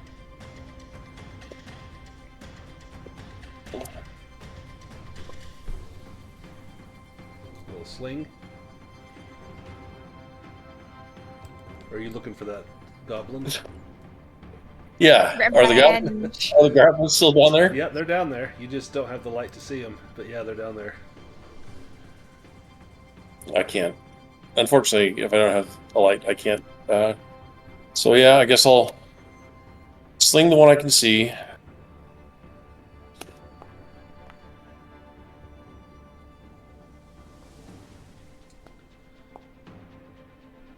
Oh, nice.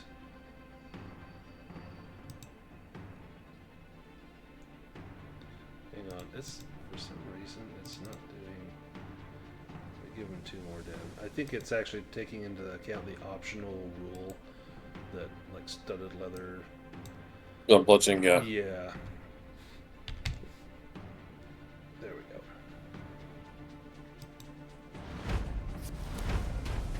Perlin, you are up.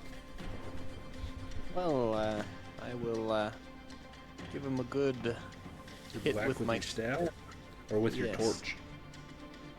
With my staff. I have a much higher skill with it. You could topple him. Yeah, if I can do that, I'll try and topple him. So select topple, and then he gets an evade. 1 second. And if you succeed, then he will fall over. And you get a boon if it's a toppling weapon. Do you push it? No, I don't think I do. Okay. You try and sweep his legs, and you might as well be hitting a tree trunk for all that it does. Batu, you're up. And then Is Ratbag. Perlin still carrying the torch you lit?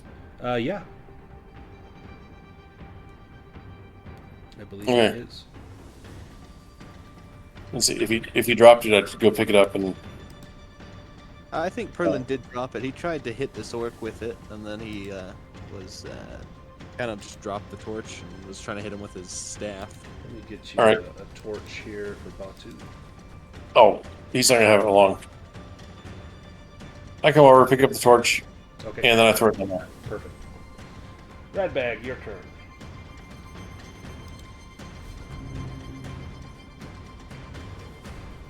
This guy's fortunes turned really quickly. He is going to have to evade. Otherwise, he's a dead man. Oh, high roller. Oh. Yeah, that wasn't him. No. No. But Batu evaded with a dragon. 14 damage to Cave Orc. I think you might have just finished it. Let's see.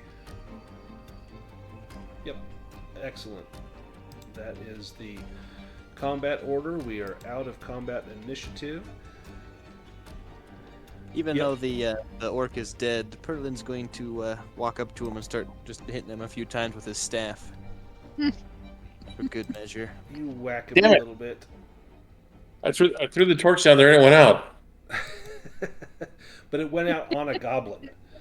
So yeah, you go over and you just you probably flap down on your wings and just annihilate the goblins as you head down there. They can't see you. All they hear is the rending of flesh as you rip through their eyes, and anyone looking over just sees blood flying up from that little quarry as Batu wipes out all of the goblins down there. Seems fair. Damn. Let me It lied to me. take them all out You- here. Could you lie to someone dressed like this? No. I'm like cute as a button. Does anyone need to do like a round rest or anything? I have to take I could use a stretch. Yeah. I have to take a stretch just at this point. And then If we do our anyone- stretch rest, I can use my ability, and that makes it so you get your full willpower. I think Ah, that might be a good cool. time for it. Yeah, this would be an excellent time for it. So everyone will get the 6 willpower, or it fills willpower all the way. I think it's just their maximum roll, so 6. Yeah, Nice, yeah, the highest possible value for your regaining willpower. nice. So if you had inner peace or something, then you would get Oh, even yeah. more. Excellent. I That already was a took good a battle. round rest, so that wouldn't count for me, right? For what do you mean it wouldn't? Because I already took a round rest before, so Oh, right. I but wouldn't if- be getting yeah, those if you're- willpower points If you're now. doing Or... a stretch rest, then you would get them now. Oh, a stretch. Yeah, no, I'm sorry, I already did a stretch rest. I always mix up those the names. So Yeah, so you could do if you've done both your rests, then you wouldn't be able to regain any No. I didn't look at my memento though, so I could have Yeah. looked at my you memento could and got back one. remove a condition.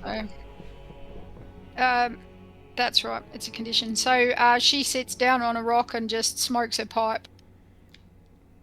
Next to the bodies of all of these Absolutely. fallen Still orcs. got bloody gore all over her hands. Contemplating. That was impressive, Nash.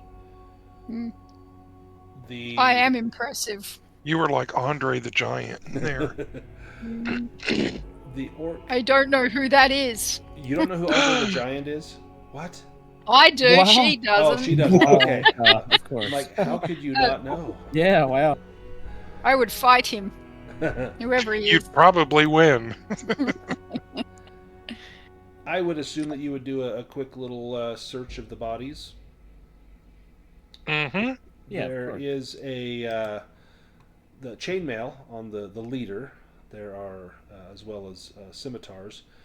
The shaman has a staff, and he also has a curious-looking stone. Let me post a picture of this stone.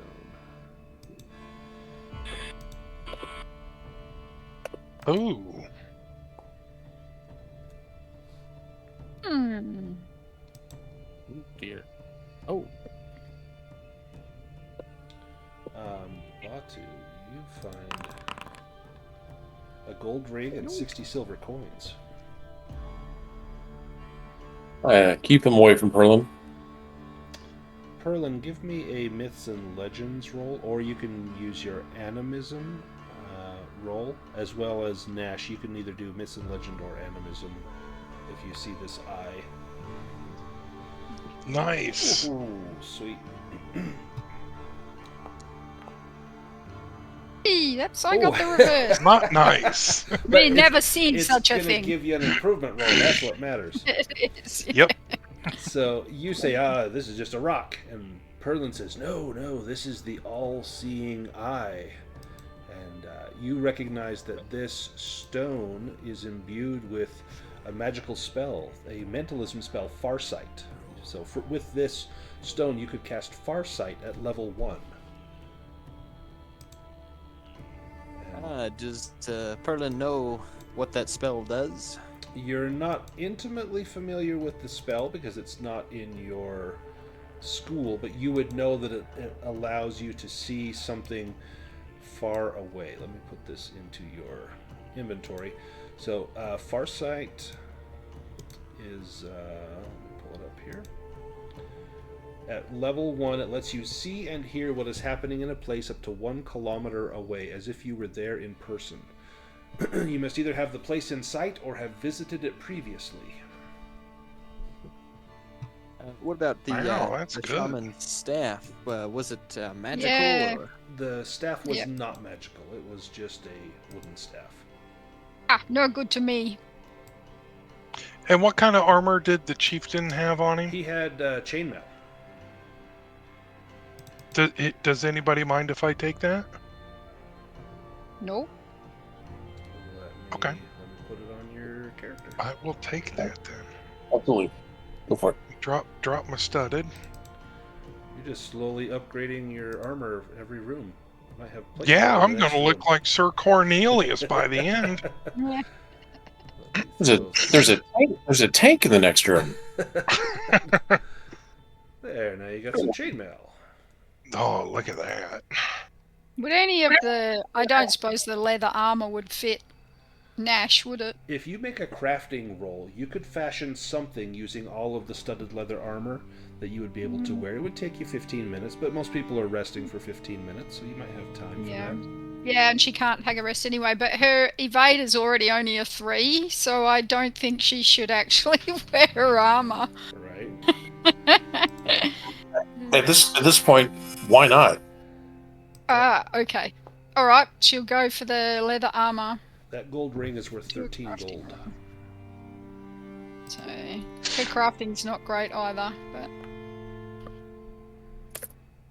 Nope.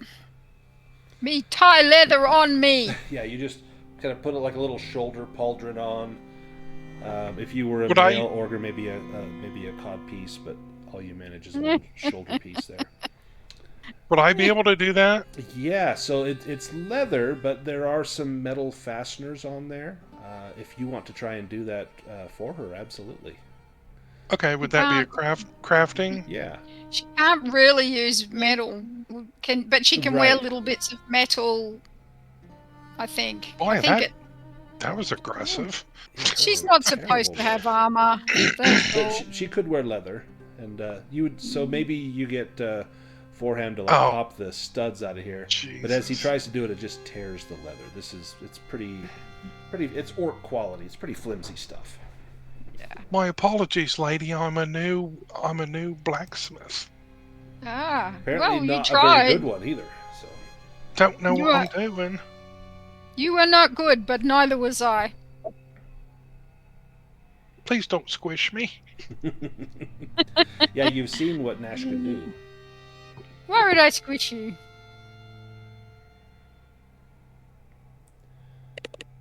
There is also on the shaman, there is a healing potion. Does anyone need to use that now or want to carry it on their person?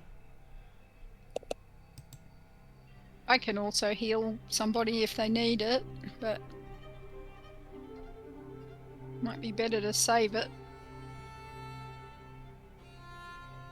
We're really going to miss Valorian, aren't we? Mm-hmm.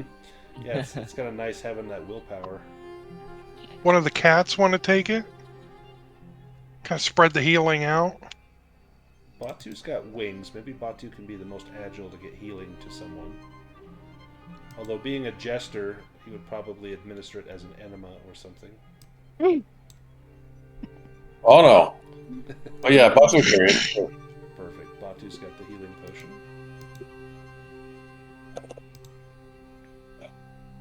Nash suggests you don't do that to Nash.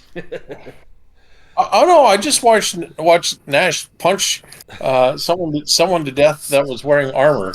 I'm gonna make sure I don't hit her in the head with a rock either. I can't believe those goblins came out of nowhere, hit you in the back of the head with a sling rock, and then disappeared again. Yes, I know what happened. I don't speak common good, but I'm not dumb. You probably know what happened. Where do we go from here? I believe down to the southeast.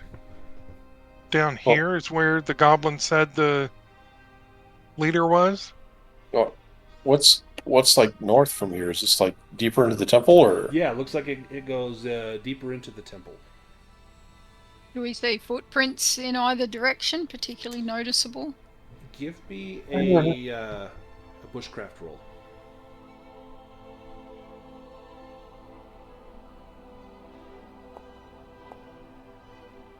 Nice. Yeah, so there are quite a few footprints.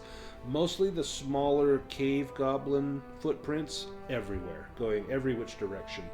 There are orc prints mostly up here in this upper half of the quarry, and many orc prints that have gone to the stairs, just kind of to the upper portion, right near where Perlin is Right. standing. But we can't.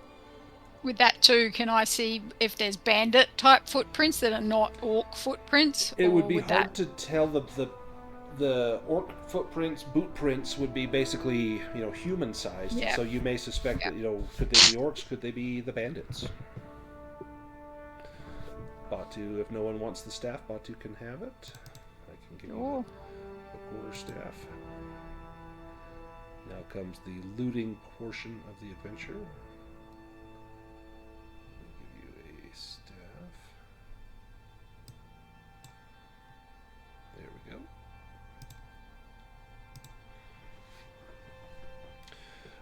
Do you head through that passageway to the north, or do you want to search around at all?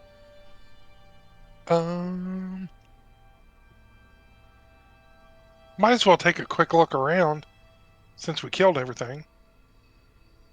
That you know of. Don't fall any pit.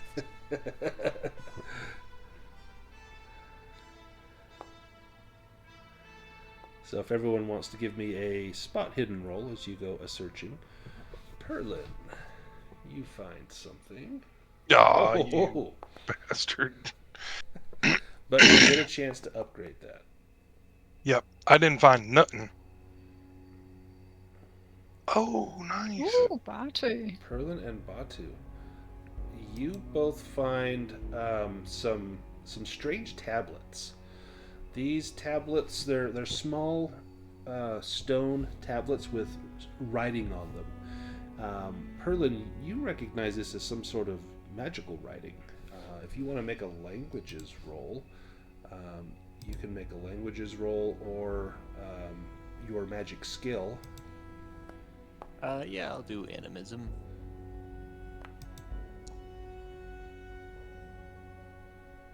So this tablet is there's a spell on it. This would be like a scroll, but a very, very old style thing, like from older times. And it looks as though this tablet has the spell of flight on it. And you could use this like as a single use item and cast the spell. It would do it at power level 2 without expending willpower points. Or if you have the mentalism skill, you could use it to learn. But since you don't, this is probably going to be a single use item for you. So let me... Well, Perlin will look at Batu. Now that we're equals, we're both flying cats now. And we got and he'll tuck double that little flying cats. stone away. And Yeah, but my wings are awesome. well, Batu, you find a tablet. I couldn't read it. You couldn't So, read it. You're not I'll give sure what it says. If Perlin wants to do a languages or animism roll on this. Could I cast the sense magic on it? Would Yes. that let me detect it? What type of spell it is? I think that just tells you if it's magical, but it also tells you the school. So yeah, you could cast that on there. Well, if it only tells the school, I'll try the animism again. This is a tablet of old magic. This is from the magic that caused the formation of the universe, the School of Chaos. And this describes a spell called Quantum State. This would let you cast it at level 1. With this spell, you can teleport yourself up to 100 meters. You must be able to see the destination or have visited it previously. And then for each power level beyond the first, you could bring another human-sized creature you touch with you, but this is just only at power level 1. However, if you roll a demon on your casting roll, the mishap is total disincorporation of your atomic structure. You end up melding with a nearby object, a tree, a rock, an animal, etc. And this can be fixed with a dispel at level 3, or rolling a 1 on a daily 1d4 roll. So you don't want to mishap with this, but this could be a powerful teleportation spell. So let me... do you give that to Batu? Anyone can use this now that you've identified it, or do you keep Quantum State? Perlin isn't one for dark magic and chaos. It seems more fitting for someone else, so he'll offer it. Does Batu want this, or do you want to give it to like one of the frontline people? I was going to give it to Nash. Let's give it to Nash. Batu one does wizard- like chaos, but yeah, Nash is on for that. If the one wizard doesn't want it, I'll give the other wizard. Perfect. Let me... A catastrophic mishap. What are the chances that would happen? Hmm. I mean, You say it's- that. It's safe. Because we've just talked it into the universe, it's going to happen. Okay, you should have the tablet. Yep, you have Tablet of Quantum State, Nash, on your character sheet. Excellent.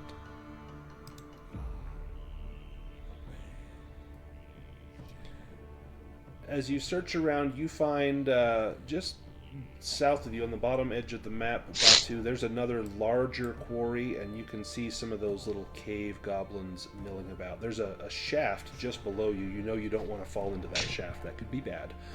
But there, just down below that ledge, there are some cave goblins milling about.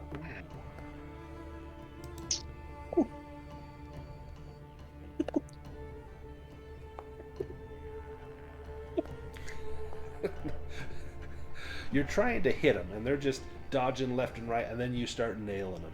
And I haven't hit one yet. That one hit fine. Finally. Yeah, you're running out of rocks, and you're in a quarry. You just start pelting these little helpless blind goblins until you pound them to death. I already had it. They made your list. I already had to check on my slings, so this isn't really affecting things. I think you got them. And down there where they die, you can see it looks like fragments of a large statue, kind of broken in pieces down there. This must have been, where craftsmen were working to make statues, and this one either cracked or was damaged, and it lay here rather than being put out near the edifice of the temple where others could see it. We've seen a lot of statues here. Oh yeah. Do they have a common theme to them?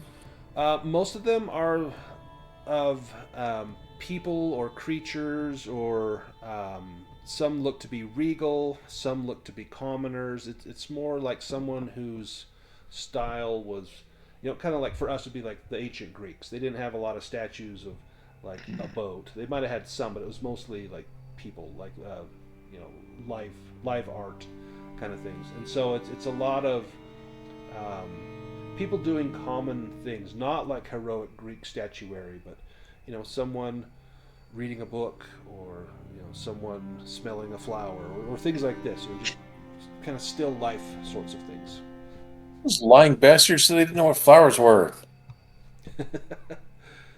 Do you head deeper into the temple?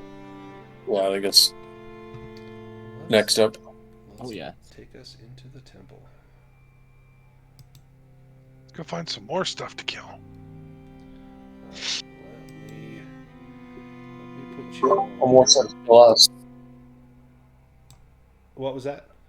I said, or more stuff to kill us. Exactly. Well, that's what's coming. You'll need to re-equip your torches and lights if you had some. If anyone needs help with that, I can do it. I think Batu had a torch. Nope.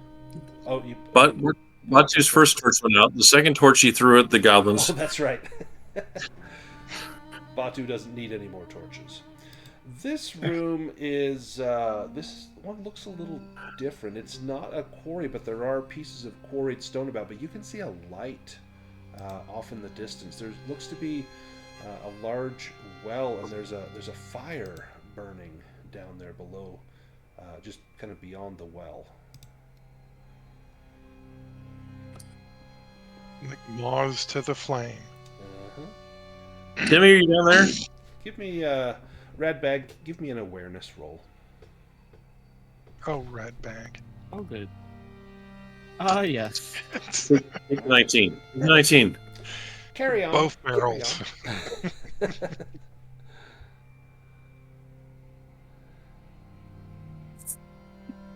I look down the well? Yes, you can. Give me an awareness as you look down the well.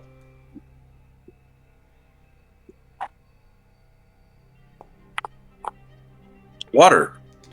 So, curiously, it does not smell of water. It is not a drinking well. In fact, you can see carved into the sides there are hand and footholds. I'm going to pause it right there as the harpies come into view. There are hand and footholds that lead down into that well. Let me drag us all into a lovely little combat here. Oh, I just know I'm going to get shit on. Oh, yeah. Well, you're right up above them. All right, let me shuffle the deck, roll initiative, get some combat music. I think the brutal combat playlist is probably apropos here.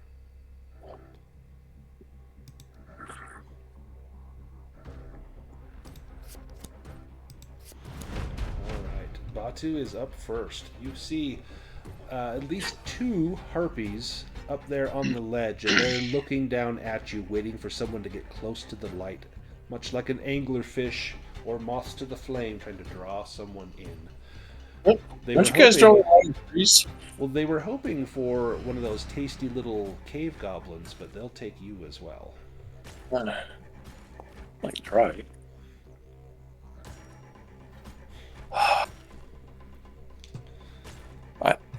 I need more cable goblins to practice with. Yep. Yeah, in fact, you probably pulled a muscle in your shoulder killing all those goblins. Yeah, I'm gonna be done, but I want to move, and the game's paused. Oh, sorry. There we go. Carry on.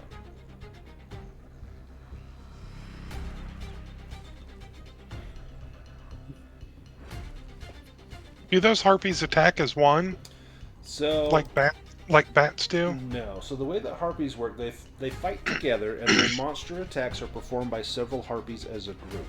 And these attacks use up one turn, or they use up the turn in the round for one harpy. So there's several harpies. I just have 3 tokens, so they're going to get basically 3 attacks in a round. And as you Okay. kill one, then there's only 2. If you've never fought a harpy before, in fact, give me a beast lore roll for him as you see this terrible thing looming over you. What the hell is that? You know that harpies can fly, and you know that they can probably only be attacked with like ranged weapons, or if you have long melee weapons like a long spear, like the kind that you left in the last room, you could attack them. Otherwise, you're going to need to try and lure them down or get up to where they are. They don't have a ton of hit points, but their attacks could be pretty awful. So this first one, and these are monsters, will make a monster attack. Coordinated attack. The harpies flock together and attack the player character who wears the most metal. Who just took chainmail? Is that and what does Radbag. Radbag has the chainmail, and Forham. I had Forehand chainmail just- from the start. Yeah. I just took the chainmail, so either And one. Neither of you have a shield. Nope. Nope. Okay. If you're hit, you're also lifted into the air and dropped from a height of 1d3 plus 3 meters, and that's what will kill you is the fall. So, yeah, Batu's got all his jewelry hanging from his neck. That's why you fail all your stealth rolls. You're jingling everywhere we go. Let's do even will be Radbag, odd is Forham. Forham. Do you All right. do you evade? Oh, yeah, I'm going to evade, and I'm going to use 3 willpower to activate my adaptive, Okay. I believe it is. Uh-huh. And I'm going to use my... Like your sword or something? Yeah, I'm going to use my swords. Or whatever your highest, maybe hammers. Could I use awareness? Yeah, well, so you can use any skill as long as you can tell me how you would use it. And I would think just, oh shit, here they come, and you duck out of the way. I'm going to use my awareness. The awareness of my space, and especially around Radbag. I'm going to kind of duck around behind Radbag. Hand him a big handful of metal. Here you go. Yep. Oh. Alright, fine. I'm just pissed. Oh, there we go. Okay. There we go. Whew. Thankfully. Okay. So that will take up your turn, but you don't go splat on the ground. Right. I'll Radbag. take... Could have been so much worse. Right. Well, can't really reach them. You can maybe climb those stairs and get up there. There's a little stone ladder there. Possibly get up to like their nest. Yeah, dropping you in the well would be super bad because you're going to fall quite far.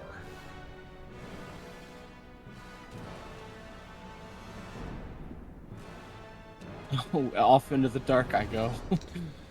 And so we've got one player that can fly, so that would negate their ability to only be struck with flying stuff. We've got a player that can cast flight, that might help. So those are some things you might be able to use to your advantage. Was that you dash there, Redbag? That's my full movement. Okay. Nash, you are up. Can I put the harpy behind me in front of me? Because Yes. There's not very much she can do right now. You want to kind of hold on to your evade for as long as you can. Yeah, well, that and, you know, it's not like she's going to fly or... Right. Let's see what this harpy does. Death from above. The harpies throw rocks and other junk from afar. Everyone within 10 meters suffers 1d6 bludgeoning damage. Let me measure from that harpy. Oh, it's only going to be Radbag.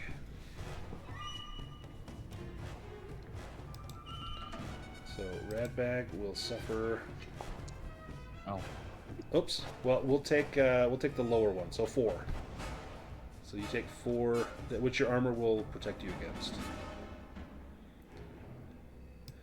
And now it's Nash's turn.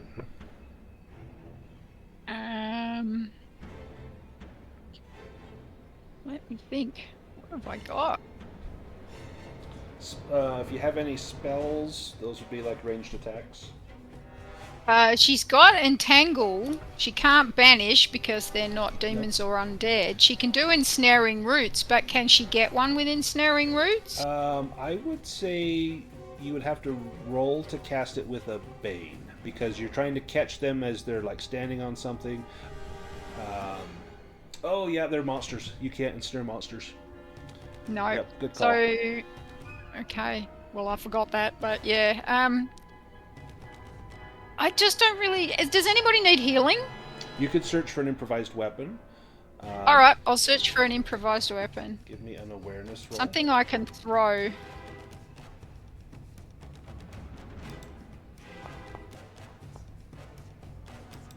see what we got.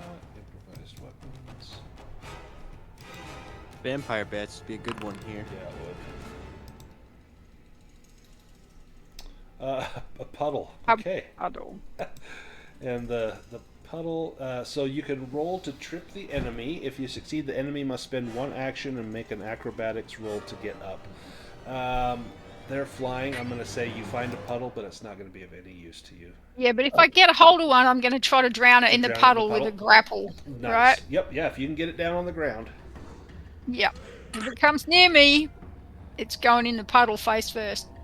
Forham, you used your turn to evade. Herlin, you are up. Can I move? No, because you used your turn to evade. You could move 1 square. Okay. Sorry, if you didn't move when you did your evade. Yep, there we go. Okay. Well, Sparky Spark. yeah, can I see, is there 2 harpies close to each other? There is another one up there, but you can't see it, so you wouldn't know. Could Radbag tell me? If could he shout it out? Maybe if he's up there. I actually can't see. I'm blind up here. Yeah, let's see. I cannot get off of this screen here. If not, that's fine. I'll target this one that I think is next to another one, and I will cast. Yeah, they are not right next to each other, so you could target one of them.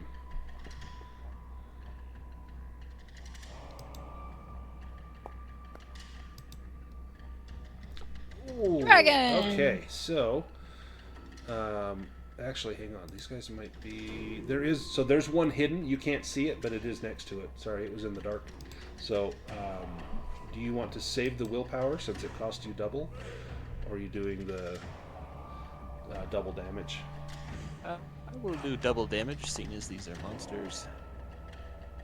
Nice. So 14 to that one. So you actually take out that harpy with Sparky Spark. And then it will arc to another one. Yep. And how much damage does that do? The 2d4? I believe it does 2d4, and then if it's, I'll just double it, I guess. Yep.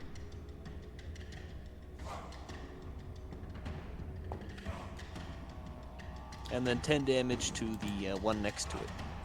Nice. So you hear a cry from the darkness. Excellent. That was really... I thought this was going to be like brutal, but you guys are handling it. And then Perlin will hide behind the taller Zerd. The harpy. Threatening cackle. The harpies shower the adventurers with terrible descriptions of what they will do to them. Everyone within 10 meters must make a will roll. Well, this is going to fly. So it's not on the ground. It's going to be over here. So that's going to get everyone, except for Batu. Needs to make a will roll to resist fear.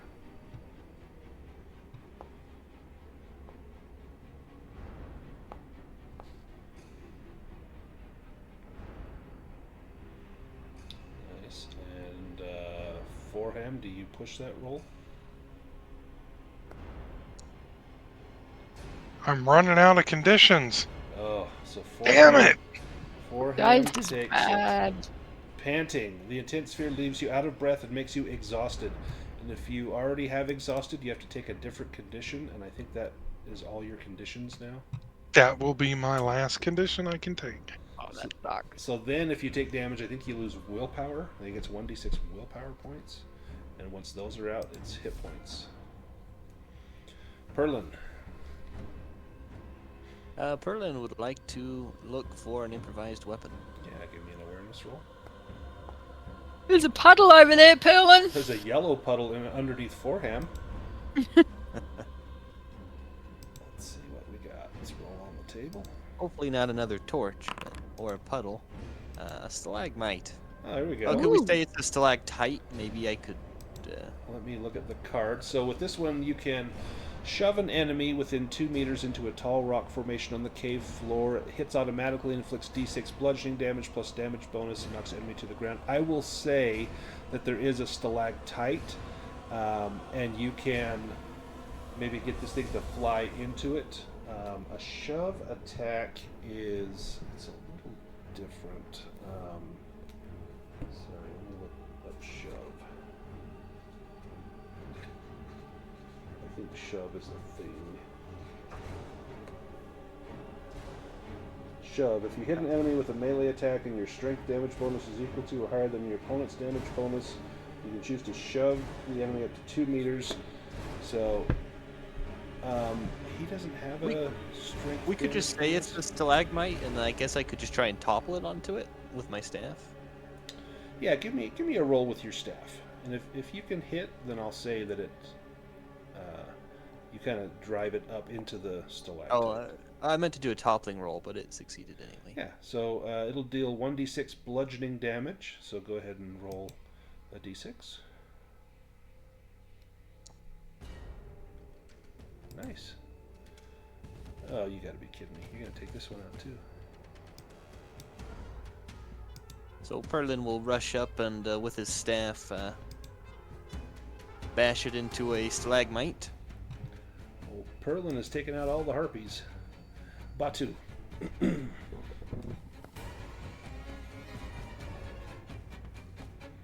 Oh, nice.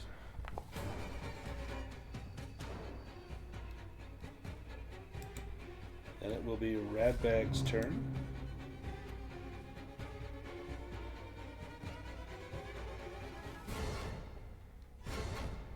I couldn't really see, but I had the movement. I should have put a pit right there. That would have been awesome. That would have been a very sinking moment. Yeah. Wow, you guys mowed through these harpies. I thought for sure I was gonna surprise you guys with a TPK on Valentine's Day. I guess I got one room left, so we'll see if I can do it. That's the end of the combat. If we TPK at the end, that's good. Yep, I'd rather That's that okay. than here. Forham is going to lay down Just give up the will right to where live. he is. Can I mean, which is the blue and the green? Which is the Healy one? Which is the hit points one? So on the the top tokens. one is your willpower, and so blue is willpower and green is hit points. Right, okay. I can't give him back willpower. Not unless you have unfortunately. transfer. No. I'm just wrecked on conditions. I have every single condition. Have you Yeah, not- spent a stretch with your memento to lose a condition? Yes, I have. Oh shoot! Well, you did expect him to die, didn't you? Yeah. So, I Batu, expected it. I you didn't drop like that torch down the well. like I don't drop the torch on the well. I can fly down, so I'll just Oh, fly yeah. down with it. It's down there. You can see that it leads to a large chamber, and in fact, that is the way out of this room, is down that well. So whenever everyone's ready, we can go to the last and final room. All right, I Can gotta. we do a break right now? Yeah, we can do a break. Let's go ahead and take a break. Perlin, if you want to give me a spot hidden roll, you can shop for shiny things. And otherwise, I'll see you all in about 7 or 8 minutes. I'll let you know what your shiny thing is coming up soon. Sure.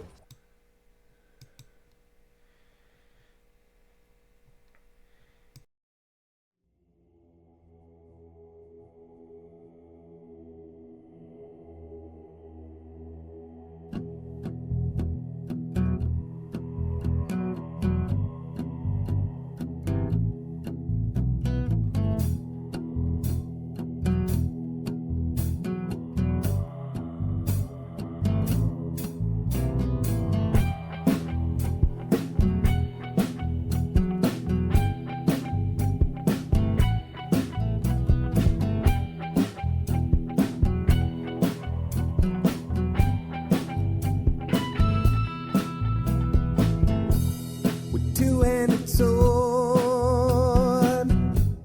I'm headed to the mountains to rescue the princess from the evil goblin. I ignore all the signs of impending danger because I'm a fighter and not some crappy ranger. 47 hit points and a high dexterity,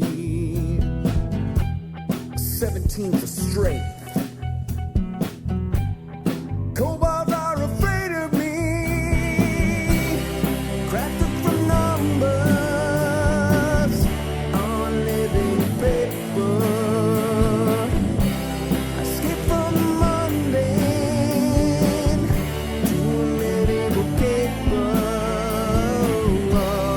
While in real life, my fate is unspoken. Hero roll of the dice in my fate is unspoken.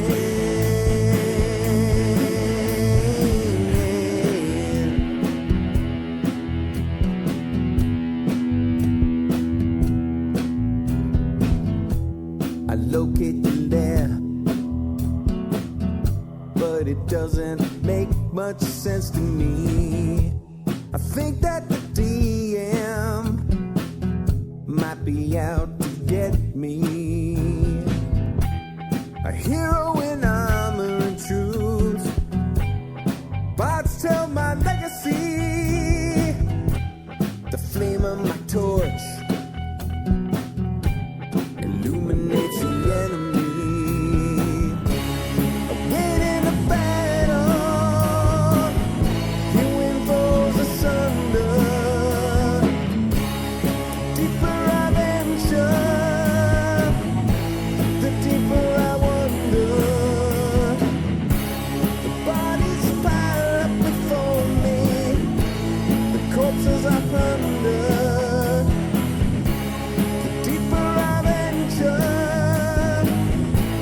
the deeper I wonder. Crafted from numbers on living paper. I skip from the mundane to a medieval caper. And while in real life, my fate is unspoken. Hero roll of the dice in my fate is unspoken.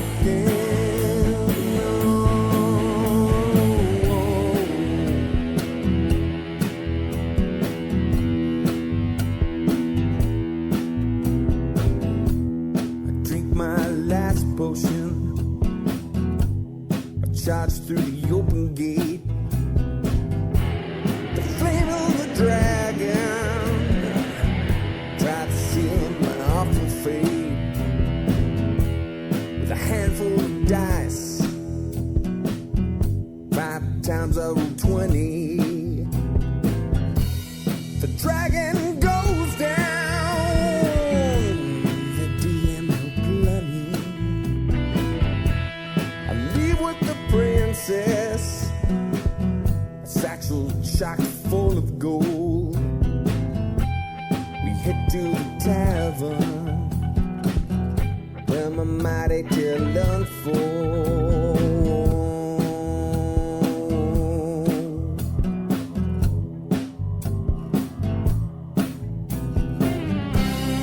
Crafted from numbers on living paper. I skip from the mundane to a naval caper.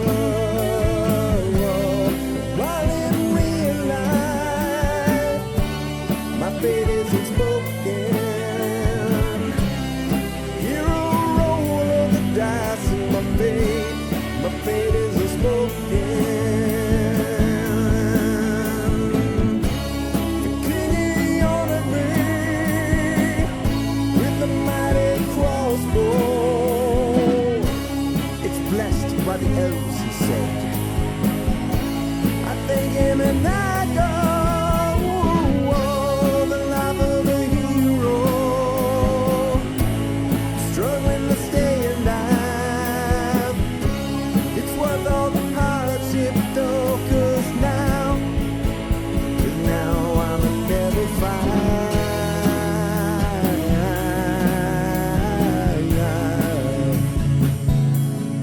Level 5.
All right, I am back.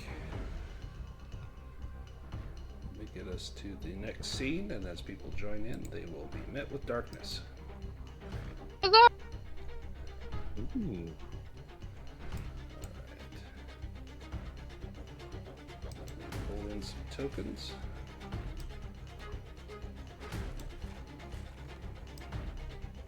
I've still got a torch if we're running out.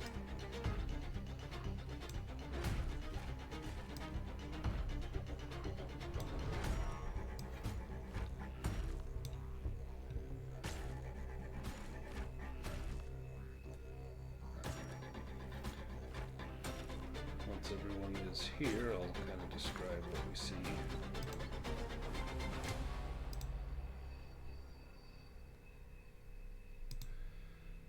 Reese, are you here?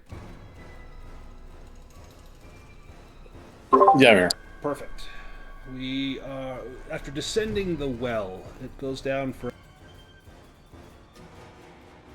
or so, and you end up on the top of a ledge overlooking a vast dark space.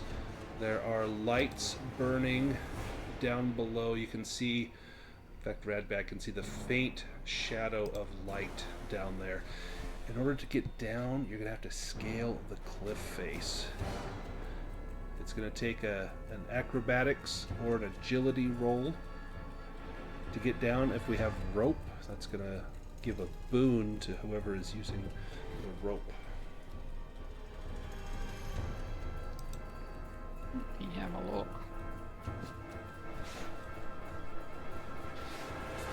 No, I don't have a rope.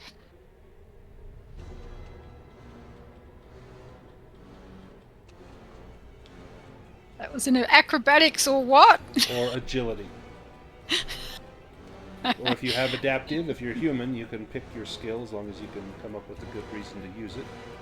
Well, she's got a 5 for agility and a 3 for acrobatics, so I guess it's going to be a 5.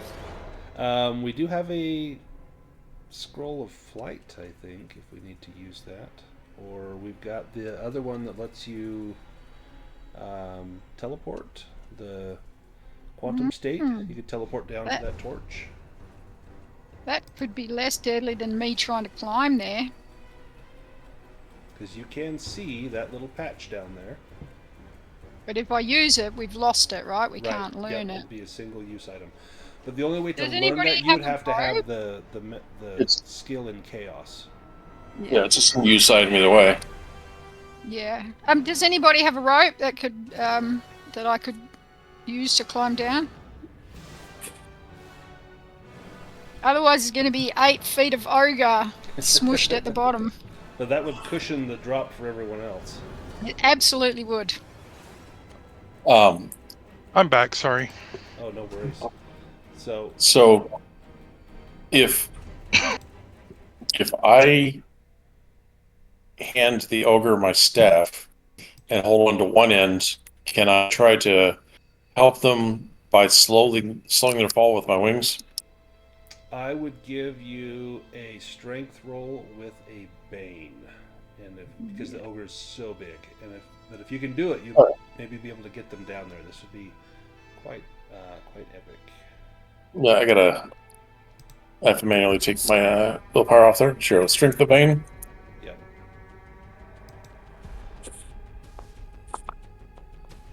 Oh, you got it.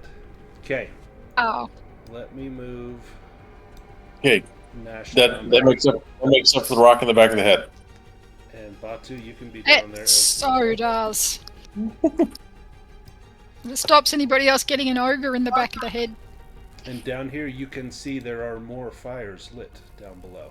We need to get the others down. Nash, when you get down here, give me an awareness roll.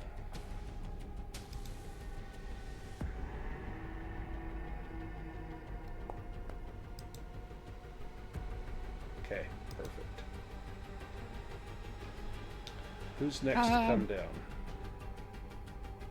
That was a fail. Do you want me to do it again? If you want to push it, you can. Yeah. There we go. You hear a sound coming from the far end of the chamber.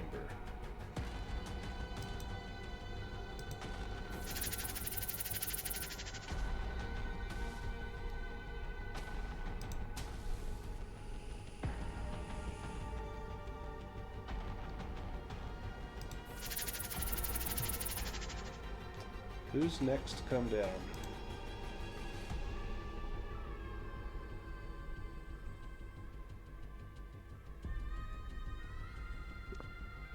Borham will go.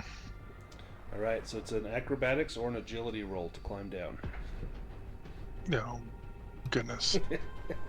And I don't think you can afford to push it. I can't push it.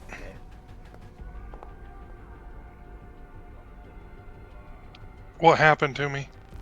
Can I try to catch him at the bottom? Give me an agility roll as you try to catch him. My agility is so bad.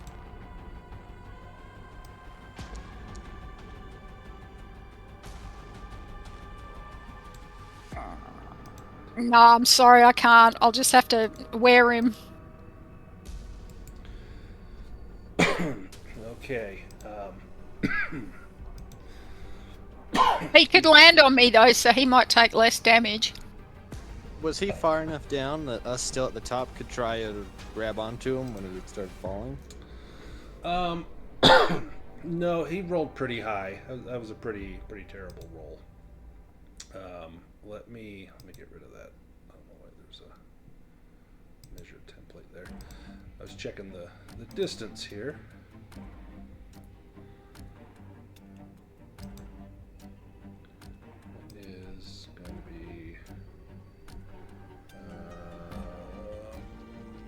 14 meters.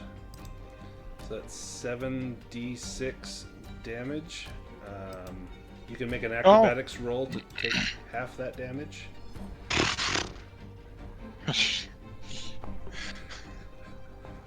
Oh, man. Oh, what? Dragon and a demon. Can I take half of the damage? Because he's landing on me because I tried to catch him? Yeah, we can do that. Okay. So let me roll. It'd be funny if we both die right now. Oh, that's a lot of high numbers. Okay, so 15 each. And armor does not protect you. Dead. So you are not dead, but I'm you're dead at as well. 0, right? Yeah. Okay, so you're down and dying. And so is Nash. But I could, if we can rally or someone can get me up, I can heal You us can both. heal, So, yeah. yep. So, upon seeing him fall and get splattered, Perlin and Radbag, give me a will roll to resist fear.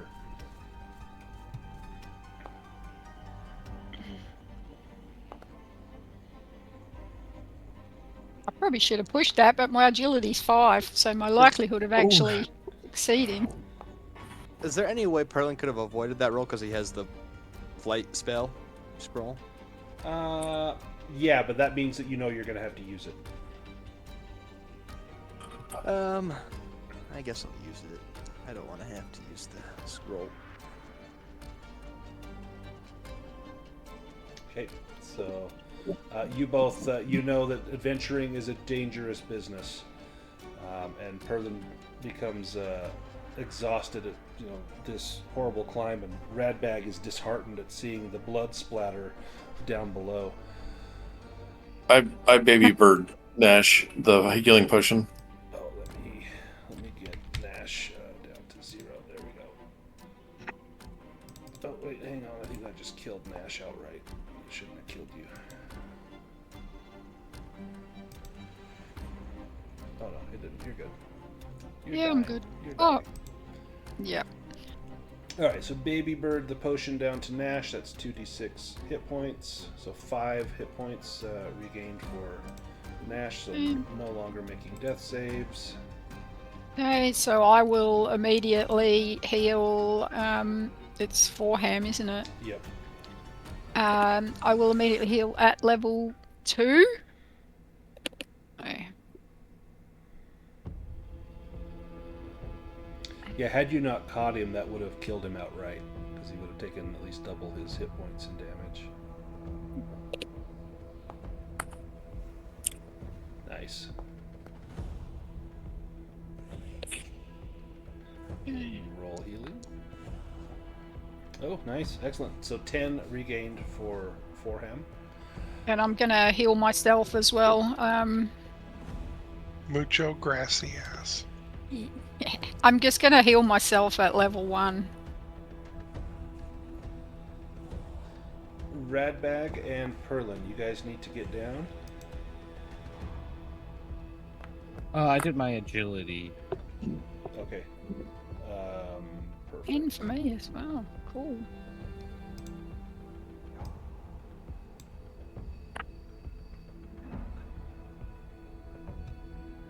Oh, and Perlin made it as well. Alright, now, when you're down there, you hear some shuffling and you see one of those little cave goblins wandering close, sniffing the air.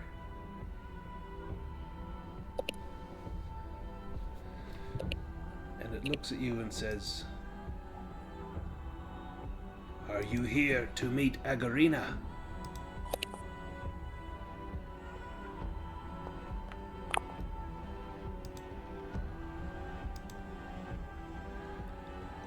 Uh-oh. In a manner of speaking. Did the stone carver send you? Yes. He walks over to the pool of water and dips his fingers in, just kind of splashing longingly. Then he calls out, "My lady, we have guests." And let me pull us into a combat here. So we have an order. These cave goblins are nothing but a bunch of narcs. Nothing but trouble. Let me add Aegorina. They just roll on us every chance they get.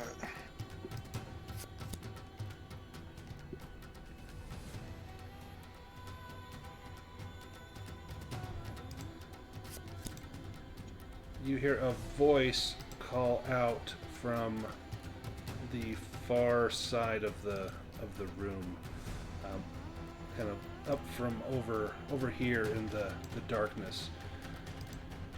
And you hear it's almost a melodic voice, and it calls out and whispers, "Yes, I see them." And you hear the rattle of snakes. And you can hear the scraping, slithering sound as something gets closer. Let's get into our order here. Perlin, you are up first.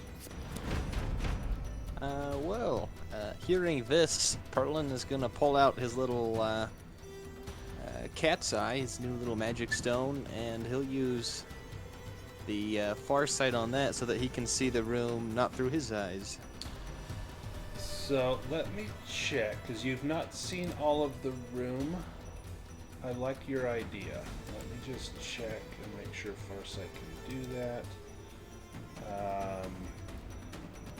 So lets you see and hear what's happening in a place as if you were there in person. You must have the place in sight or have visited it previously. So it's technically the place is in sight, not all of it. So it's going to be a little bit blurred.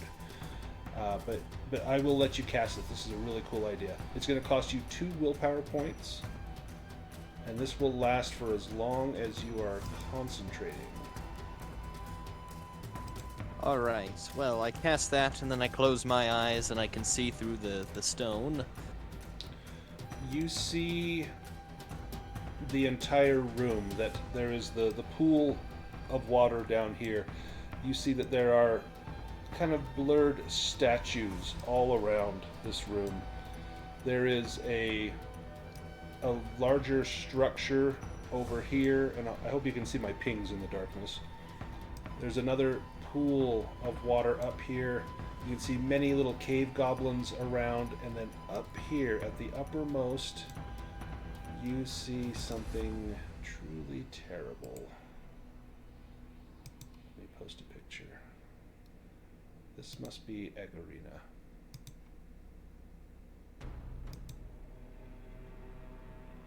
Would I have line of sight to her where we are standing? You would have a bane because, again, you've not seen the exact spot where she's standing, but you get the general layout of the room. So if you're trying to cast something, I would give you a bane on the casting roll. Did it take my turn to cast the spell on the stone? It is an action to do the spell. Then that will be my turn. Yeah, so now Batu knows why there's statues all over in here. I presume he's warned us, just in case someone doesn't know what that it's not is. his initiative turn yet, so I don't think he has. Radbag, you're up. Do you switch with Batu? So Batu can tell everybody? Yes. Well, can Perlin tell Well, everybody? Yes, so Perlin could tell everyone. Yep. Well, actually, Yeah. give me a beast lore roll to see if you even know what it is. It's it looks like a woman with snakes for hair. That's close enough. Yeah. Yeah, Batu doesn't. She's like snakes for hair. Like maybe it's just like dreadlocks or something.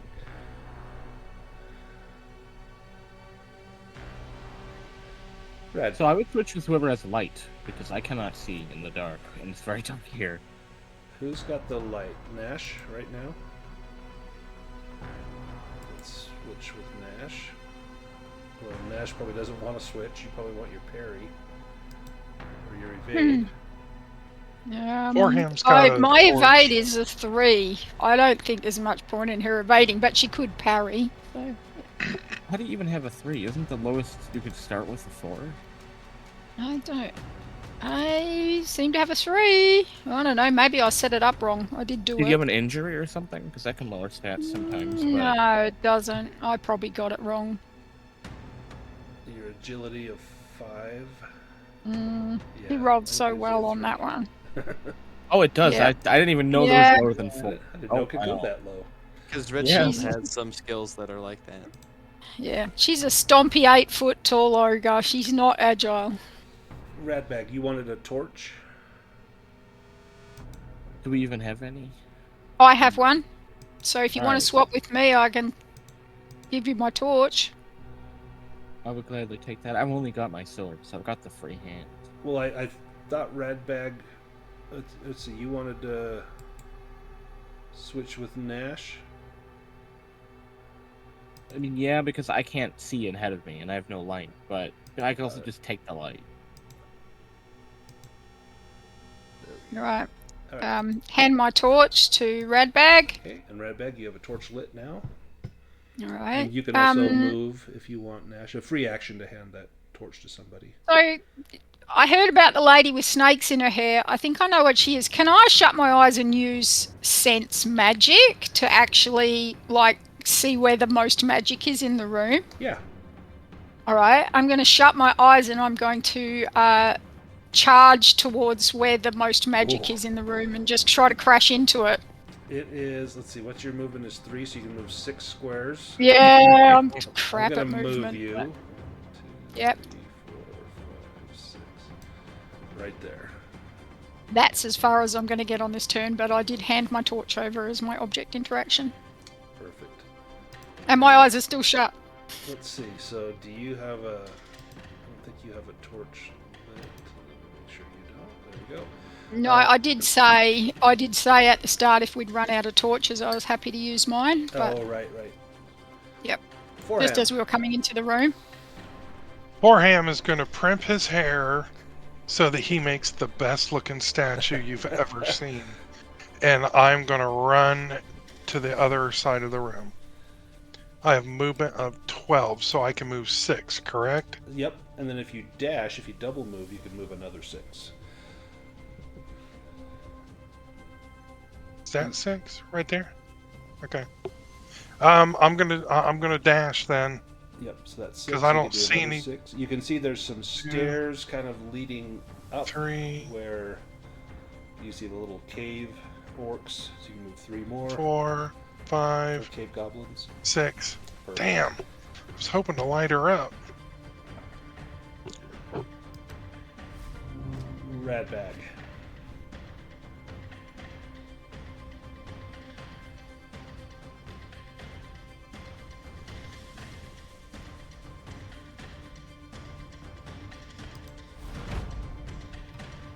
Aegorina. Now I changed some of her abilities.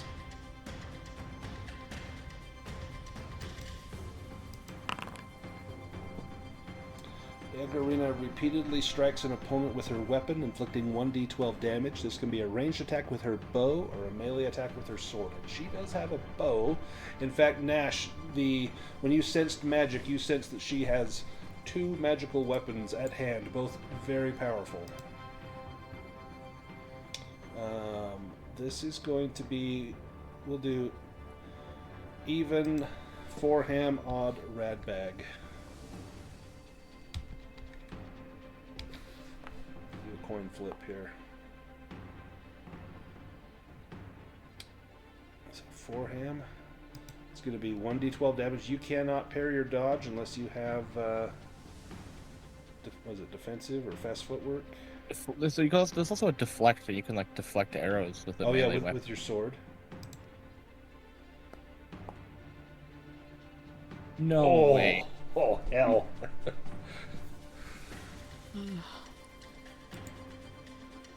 Okay, you're Dropped. You dropped.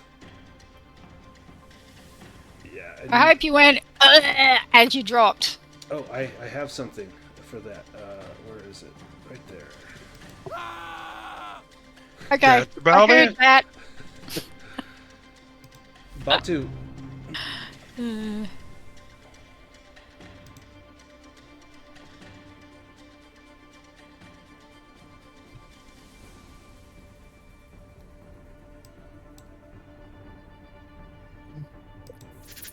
I'm pushing this motherfucker in the water. Okay. You hit him with a staff.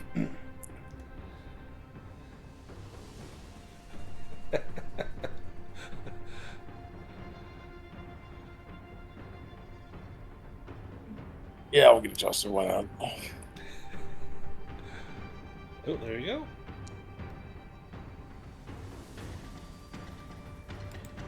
So it's only 2, but as long as he's got a, well, I guess if he has no strength modifier, then I can push him 2 feet into the water. Which he does not have a strength modifier. So you hear a splash, and he begins to thrash wildly. Turns out he cannot swim, and he will drown in a round. And I will then go prone behind the well hole. Okay. Aegorina.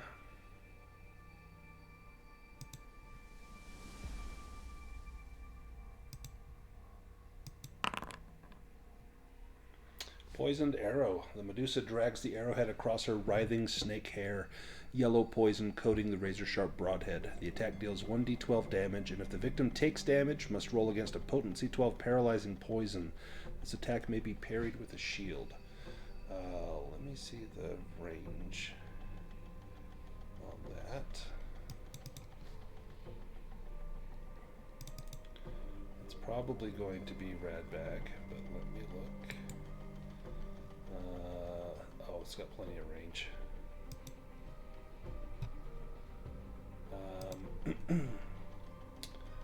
We'll do even Radbag, odd Nash.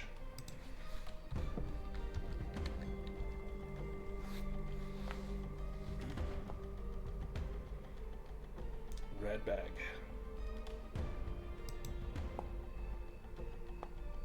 Oh. Oh, nice. And so you don't take damage, and so you don't take the paralyzing poison.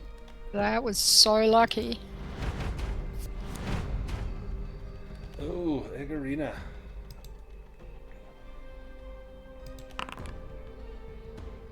Heart shot. The Medusa draws back on her bow and delivers a crippling heart shot with a blackened arrow. Aegorina targets the foe with the most courage, the highest will, not willpower, but will attribute. The attack may be parried with a shield. Who has the highest will? I have Perlin has 17. an 18. Oh, wow. It's Perlin, gonna then. be Perlin, but you is can she in range? evade. So her bow, it's has a range of 100, so 50 squares. Yeah, She would move up actually too. So yeah, she. And would I be behind cover? Maybe. Like, is she obstructed? I would give you not from that elevation. I don't think so. You can make your evade roll. Oh man, and you're looking through the all-seeing eye, so you see this arrow streaking right at you. Yeah, had you been closer to the stairs, I'd say that was cover. So I think it's just going to be a straight roll.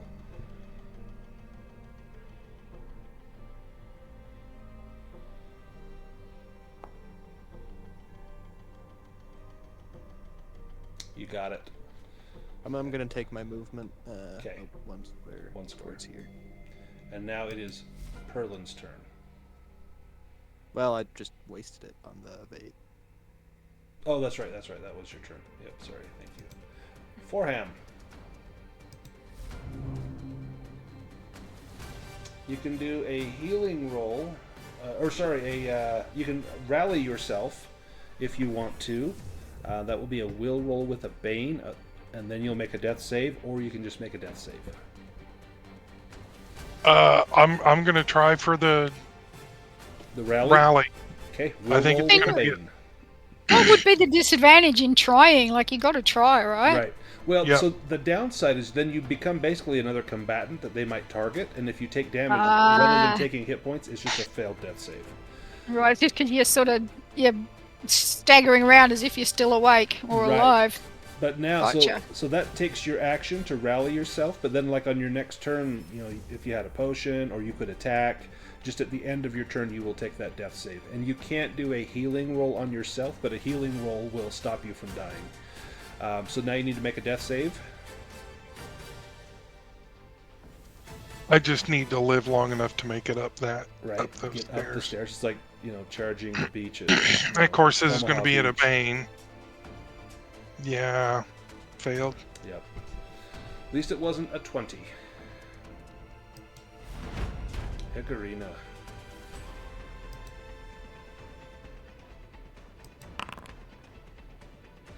Okay, Petrifying Gaze. In a hypnotically beautiful voice, the Medusa persuades an opponent within 10 meters to look into her eyes. The victim must immediately make a will roll with a bane to avoid her petrifying gaze. Let me measure. Let's see. So it's, and she can move if she has to. But can she get... Nope, so she can't there. She's going to have to move. Okay. She can move 6. Oops, get the measure tool off of there.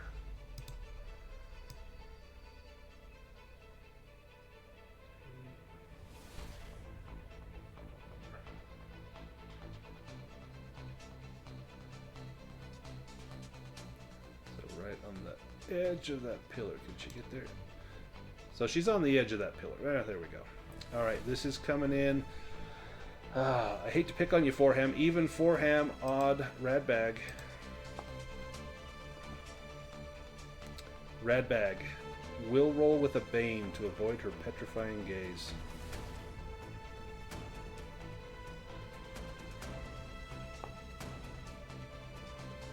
Oh, that's not lucky.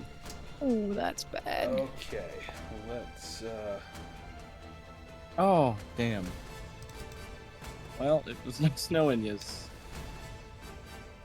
So, and now that she is in sight, so anyone within 30 meters must make a will roll on every turn. This is not an action to avoid eye contact, now that you know what she can do. On a failure, the victim turns to stone and can no longer move or perform any actions whatsoever, but also cannot take damage. A petrified victim dies after 2d6 rounds, but the petrification can be reversed with a successful will roll with a bane. While still alive, the victim may roll once per turn. Dispel can also undo the petrification, but only if the victim is still alive. If you want to fight the Medusa while trying to avoid eye contact, you cannot parry or dodge her attacks. You can use a blindfold, like the shaman did, to make sure that you will not meet the Medusa's gaze, but then it's as if you're in total darkness. So you failed your will roll. You see Radbag as he's running up towards the stairs. He hears her voice and he looks up at her, and suddenly his legs begin to turn to stone and his body becomes gray as he fights against it. The stone working its way up to his face that is frozen in a rictus of fear. Now let me see how many rounds until you die. That's good. There we go, 9 rounds till you die. So round 11 of combat you will die. Batu.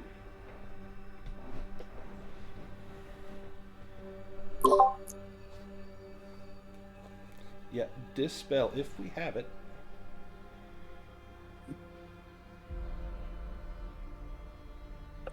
I think these are all I starter don't. characters. Fuck. No. Unbelievable. Oh. I don't get to use my. Is there? What happens if I get a? A dragon on tricksterism? Probably, I don't know. I don't think there's any. I don't think there's anything. I don't think there's for a it. penalty. You just don't get the boon. Maybe Yeah, maybe you get so- a bane on the roll. Well, sure. Well, so tricksterism. My 2 trickster things are both magic tricks. Basically, they can't fail. So I assume if I pass my trick system, so I guess I just lose my turn and the willpower that I would have used to. Yeah, there's not like a mishap or anything. And then I will pull my Jester's Cat over my eyes. Sweet. I guess I'm within 30 feet of her, so I have to make a will first. Yep. Because you can see her now. Okay. There we go. Then I'll pull Okay. the Jester's Cat down. Nash, your turn.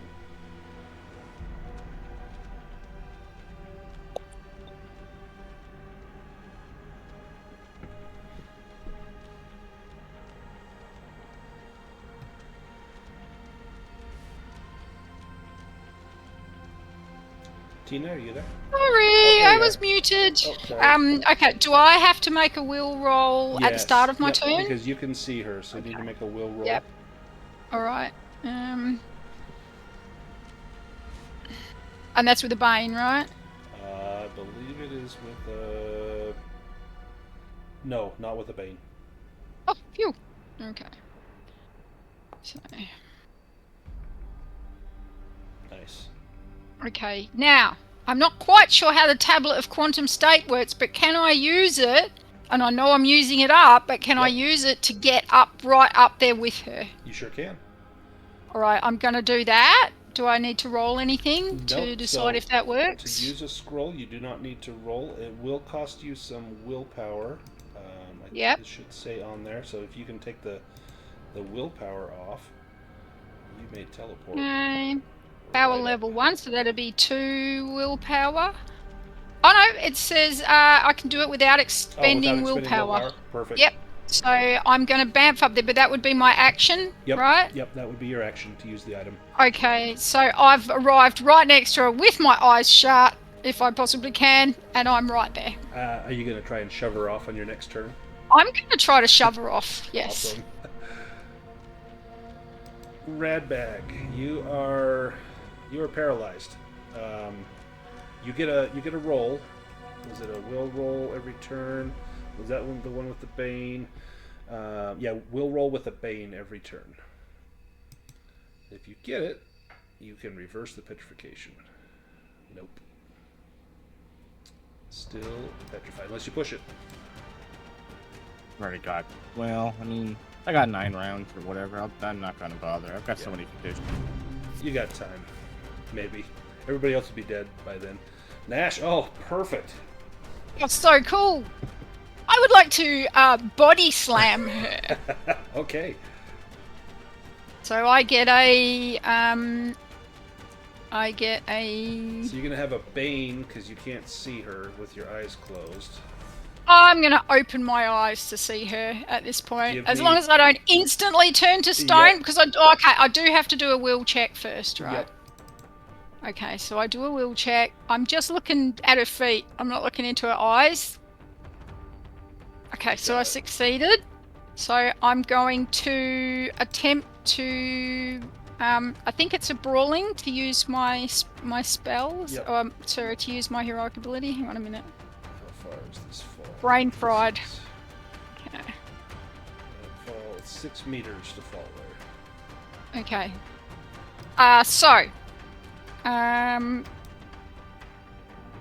This is all or nothing. I'm going to do a brawling. I think it's a brawling roll. Yep. Right? Okay, so I'm going to do a brawling roll with a boon, and I'm going to try to knock her off. I don't care if I go as well. It's a demon, but luckily I succeeded because I had a boon. Oh my god. Thank you for the boon. Okay. Okay, so she takes 2d6. Damage at the top. So you discover that she has resistance. She takes half damage from non-magical attacks. So she's going to take half damage from this. So 2d6, and then the fall is 4 meters. That's going to be another 2d6. So let me have you... And then when she should be toppled when she gets to the bottom. Perfect. So if you want to roll 2d6, that'll be what she takes from getting clubbed by you. That. Oh, nice. She'll take half, which we round up in this game, so it's going to be 5. Give her 5. And now she will fall. That's going to be another 2d6, and you will both take this damage. Sure. Me roll it? Yep. You rolling it? Me. I'll let you roll it. Oh, that's 11 Oh. points of damage. You can make an acrobatics roll to cut that in half. Okay. I actually have 12 hit points, so and I have an acrobatics of 3, but it's all worth it. This is her acrobatics roll here. She makes Has it. she got a dragon? Of Oh, course. I got a dragon! Oh, You you got got the the dragon. dragon. Oh, nice. I'm gonna say What? for yourself, you cut that damage in 1/4. So that was what 11. So that would be like 3 points of damage. That's so cool. So she actually just like, you know that thing where you jump and your ankles hurt a lot? You mean me every day? She takes 6. Okay, so...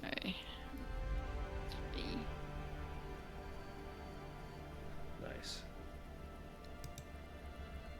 Well done. And then, did she take all of that falling damage, or did? She took half. Okay. She made her acrobatics roll, and so she only took half. But she is I'm sure she's still prone. got... Unfortunately, the fighters... Well, except for Forham, you're there, and you're up. So... Yeah, I could have chosen to heal her, but I just thought we needed to get her into range for everybody, so... I mean, I could have healed. So... Yeah, she was going to pick us apart. Yeah. Rad bag. This is a will roll with a bane. Nope.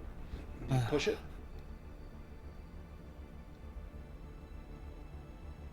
Yeah, why not? Oh, that's why not. Of Oh. course. Oh my goodness. Oh, This is just the worst. I'm gonna say that shaves a round off of your timer. So now it's round 10.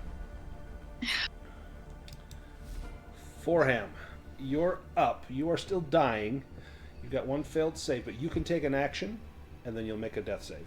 You need to make a will roll with a bane, as you're staring right at this Medusa.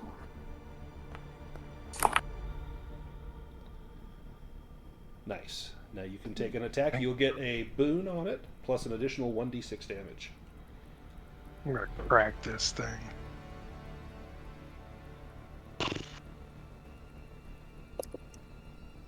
And a d6. Okay. Let's see what we got. Oh, nice. Good one. Nice, nice, nice.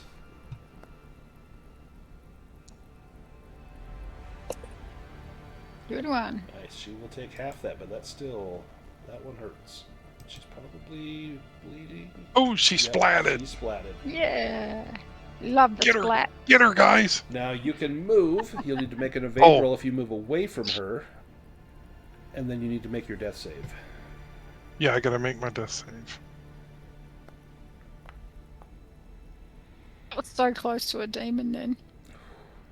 Dang. That's 2 fails. 1 more and 4. All right. Batu.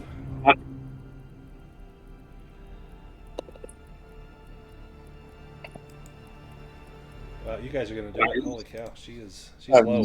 I have no idea how you want to do this, but Rule of cool. I'm all for it. jeez, Never mind. fine. I'm becoming angry. Rule of uncool. All right. I'm gonna use my ventriloquism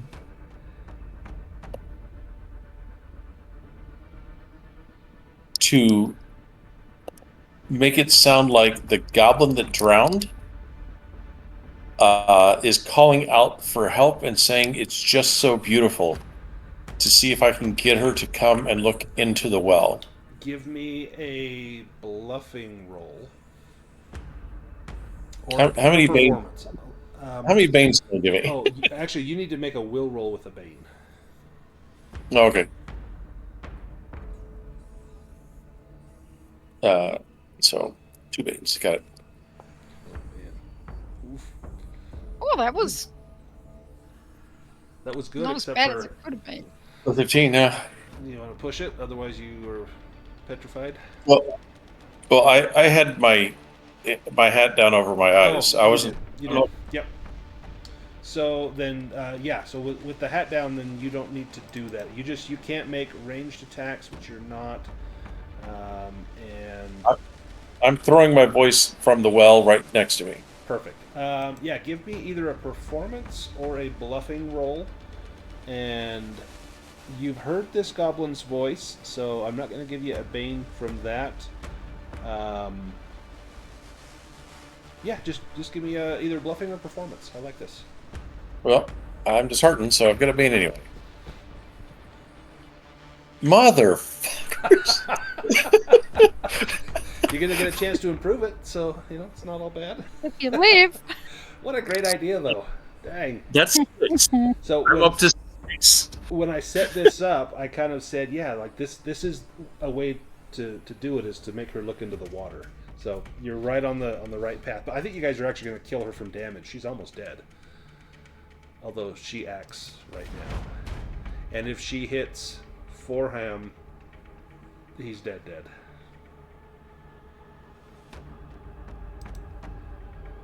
But she's on the ground. She is. And she got ogre butt in her face. Right? Yep. I'm going to say she... Okay, she's gonna use her action to squirm out from under you, because then she goes after Perlin. So she's gonna use this action to squirm out from under you. Oh, she does not. I just sit down as hard as I can, like when your older siblings squashing you. when you're Grind big. that butt in her face even Get off harder. of me! Get off of me! Yeah. Nash fart. Why are you squashing yourself? Perlin, you're up. Make a. Let's see. No, you are using the eye. You got your eyes shut, so you don't need to make the roll for petrification.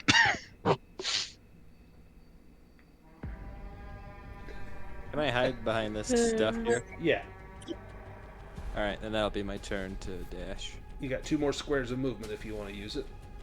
As long as I'm, if I duck down, if I'm hidden here, Yeah. I'll just stay here. Aegorina. She's gonna try and get Nash off of her. Merciless. She strikes you repeatedly with her weapon, inflicting 1d12 damage. This is with her sword. She pulls out this bronze short sword that has a lightning bolt streaked down the edge of the blade, and she calls out "Astrapi" as she strikes you with it.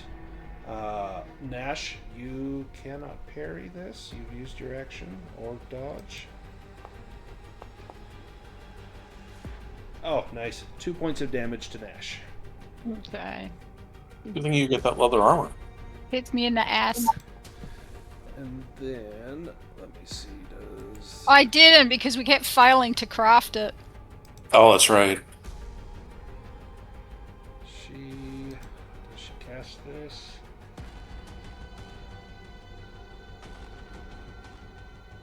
She does. Okay. So Astrapi was the command word to summon a flash of lightning from the blade. This flash comes down. You will take 2d6 damage. It will continue to another random target for 2d4 damage. Ouchie. So let me roll the damage that you will take. So you're both suicidal. Right? This might kill her, and it might kill Forham. So Nash will take 6 damage. Mm-hmm. And then we'll do even is Aegorina, and odd is Forham. You got 1 hit point left. We're gonna flip a coin. And that was me thinking I was going to steal from my hit points to get some willpower points back. Even is Aegorina.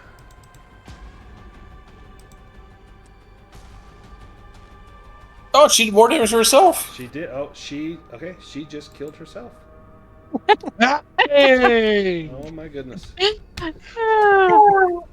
The lightning just bounced off me and just went straight back at her. I need. Somebody bandage me, quick. So up next would be. Shoot! I just. Rounds. I took Well, it that from was the end of the round. Yeah, that was the end of the shoot. And did I stop the? Let's see. There we go. So up next would be. Oh shoot! Foreham. Oh, You want to trade? Yeah, do you want to trade? Yeah, trade. Oh yeah, like my life depends on it. Which it literally does. Who do you want to trade with? With Nash? Radbag? Yeah, Trade with the statue. yeah, Nash. I would trade with Radbag. I'd go to this To the again. very end. All right, Nash. Can you heal Foreham? No, I cannot. I've got one willpower point left. I can do a heal roll. Well, you can also draw from your. Oh, you can't draw from your body. You have 1 hit point. I've got Yeah. 1 hit point. So, but I can do a healing roll. So I'll do that. That's all I need. It's with a bane unless you have bandages. Do I have bandages? Hang on a minute. Let me have a look at my inventory. Never Take having off one run of your her socks. before. That would probably make it worse. Yeah, Ogre I rip socks. a bit of my rag off my clothes. This is your all-purpose rag for cleaning things and yourself. Yeah, and I might have just shattered on it. Just kidding. So that's the bane. Great, I'm gonna have syphilis. It's only ogre syphilis. So there you go. Oh, like thank twice as goodness. All right. So you, I think you heal what 1d6, and you're no longer making death saves. You got a 6. Nice. Oh, nice. So you heal Hey, 6. look at that shit. Now we can get out of well, we can't quite get out of combat because we've got someone that is a statue. Oh, So, let's see, this goblin is dead. Get rid of him. All right, so I'll take us kind of out of rounds so people can move around. But what are your actions right now? You gotta try, Artax. No, sorry. Wrong story, but it is still amazing. I'm gonna do whatever I can to. Give me that will roll, Radbag. I'm going to say with your friends there, it's not with a bane. It's just a straight will roll. Or poking him. Get up! If I do treat wounds or lick wounds on him, will that prevent it? No, you need dispel.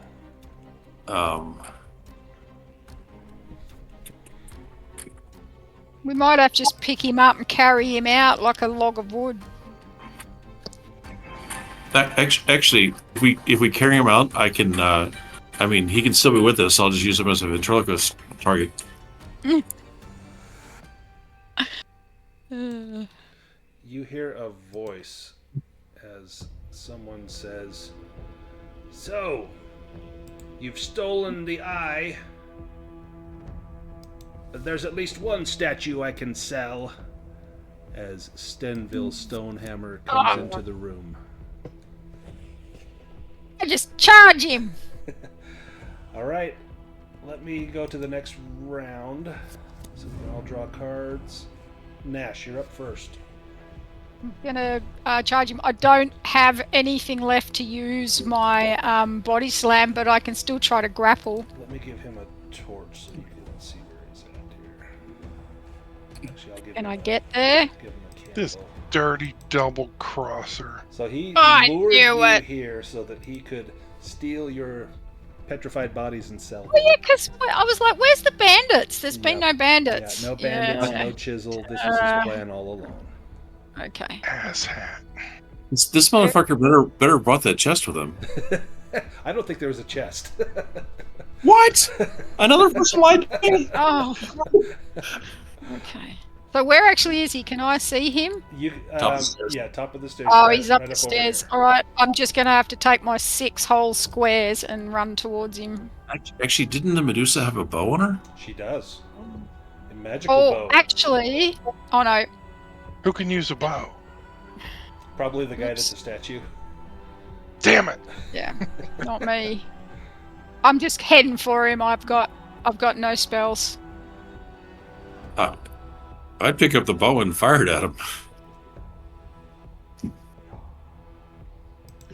What you would, or Yeah, if I were you, I'd pick up the bow and fire it at him. I have got a. What have I got to bows? A 3. Never mind. You want me to pick up the bows? No, No. body slam him.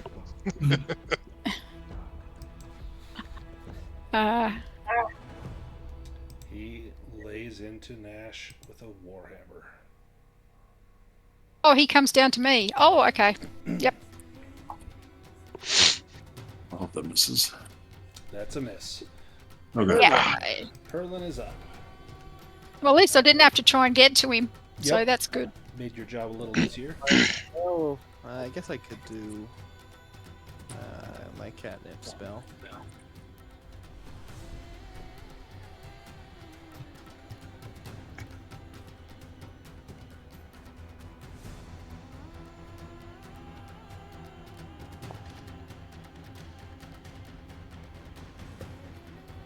So he'll need to make a will roll with the Bane.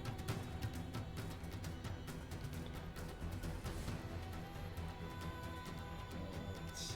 His will is. It's going to be a 10. That's with a Bane. Yes.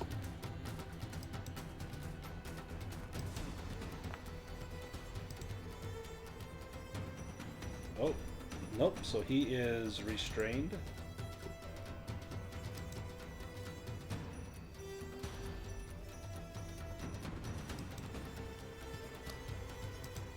Nice. Batu.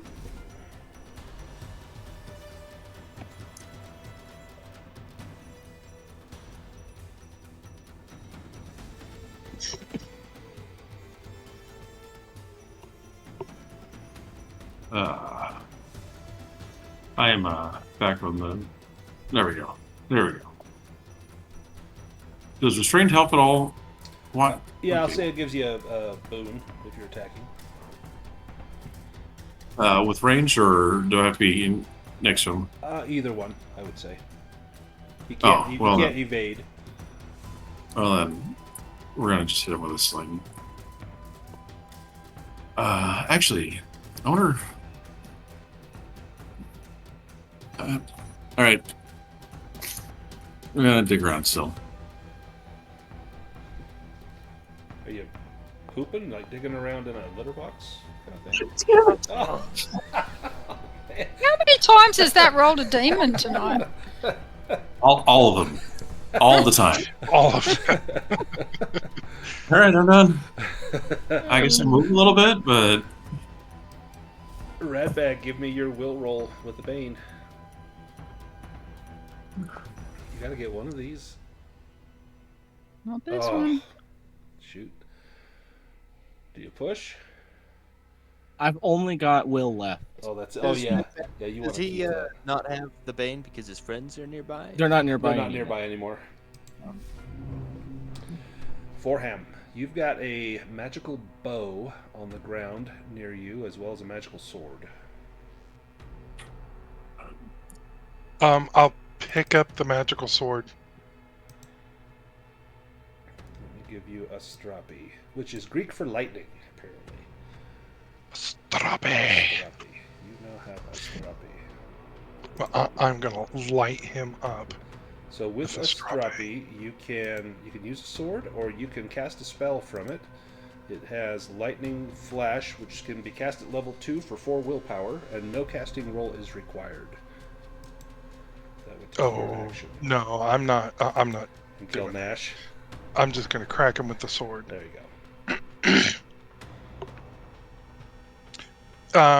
Do I go off on my skills page or?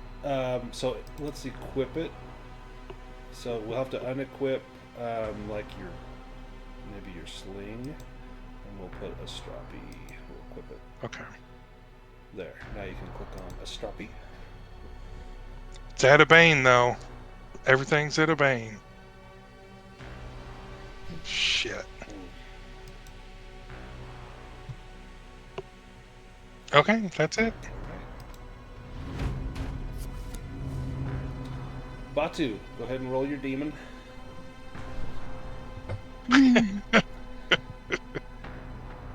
All right. Is this what kind of bow is this over here? It is a. Let's see if it's a long bow or a short bow. Let's look. It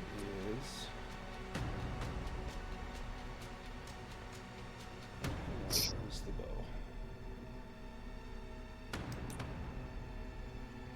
Okay. Let me. 1 second. Let me add it back to you.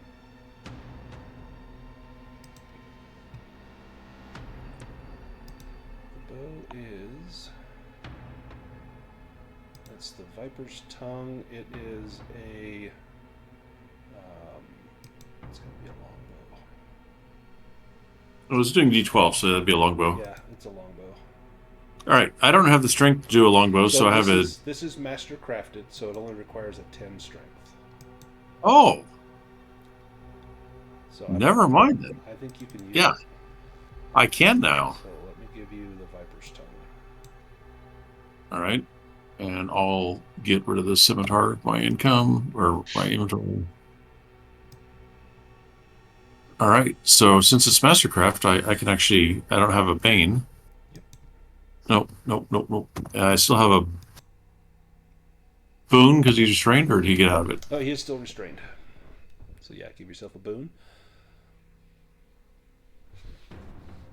And this is an enchanted bow, so a 1 or a 2 will be a dragon. Of course, I don't think we have to worry about that. Oh, we're pushing it. There we go. Nice. Right in the eye. So this guy cheated you out of damage, Oh. or out of I want money. $1. How do you kill this guy? Huh? I pick up the bow. I turn around to my stony friend. I will avenge you. And I draw the bow and I fire it before I remember to turn around to see where I was aiming. Nash is like, huh, what? See, you are avenged. I noticed that Forham just ducked instinctively, just like he's used to having Fade being shot in the back. So, and he drops, and as he drops, he lets out a cry, "No!" And Stenville the craftsman will sculpt no more. Ratbag, give me a will roll with a Bane. He didn't sculpt anyway. Right? He just stole. Did not. Look at that. Hey! And Yay! as he dies, Radbag, you see chips of stone breaking free off of you as your will to live overpowers the Medusa's curse, and you stagger to your feet, exhausted but victorious. Oh, damn it. I wanted to stuff. I can't believe we made it through. I know, I thought for sure that was going to be a TPK.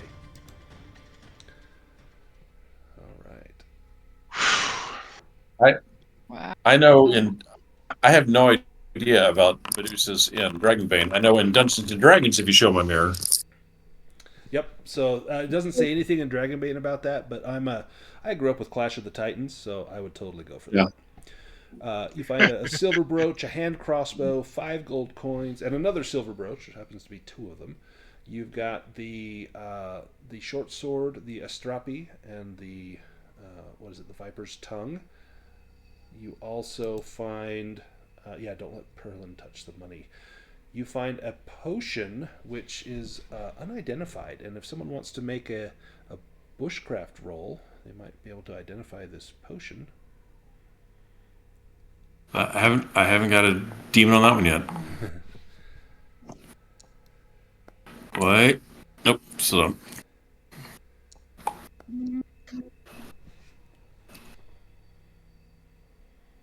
Perlin, you recognize this is a potion of haste. This would have come in handy during the battle. So you can, this is one that I made up. You can drink this potion, and it will double your movement rate for like a stretch. And if you are in combat, it basically gives you ferocity too. So you'll get 2 initiative cards each round. You can act on both of them. And then at the end of combat, you take the exhausted condition. Who would like Well, the potion of haste? Seems like it'd be good for a martial class. Maybe Radbag? That does seem pretty useful. Let me give you the potion of haste. There is also another one of those stone tablets you find, and this one just happens to have Dispel on it. So just in case you guys had to frantically search around, you could have found a tablet with Dispel. It can also be learned off of here if anyone needs to try to learn it. That's It's general, Yeah, it's a so general, so anybody could learn Dispel. Who would like the Dispel tablet?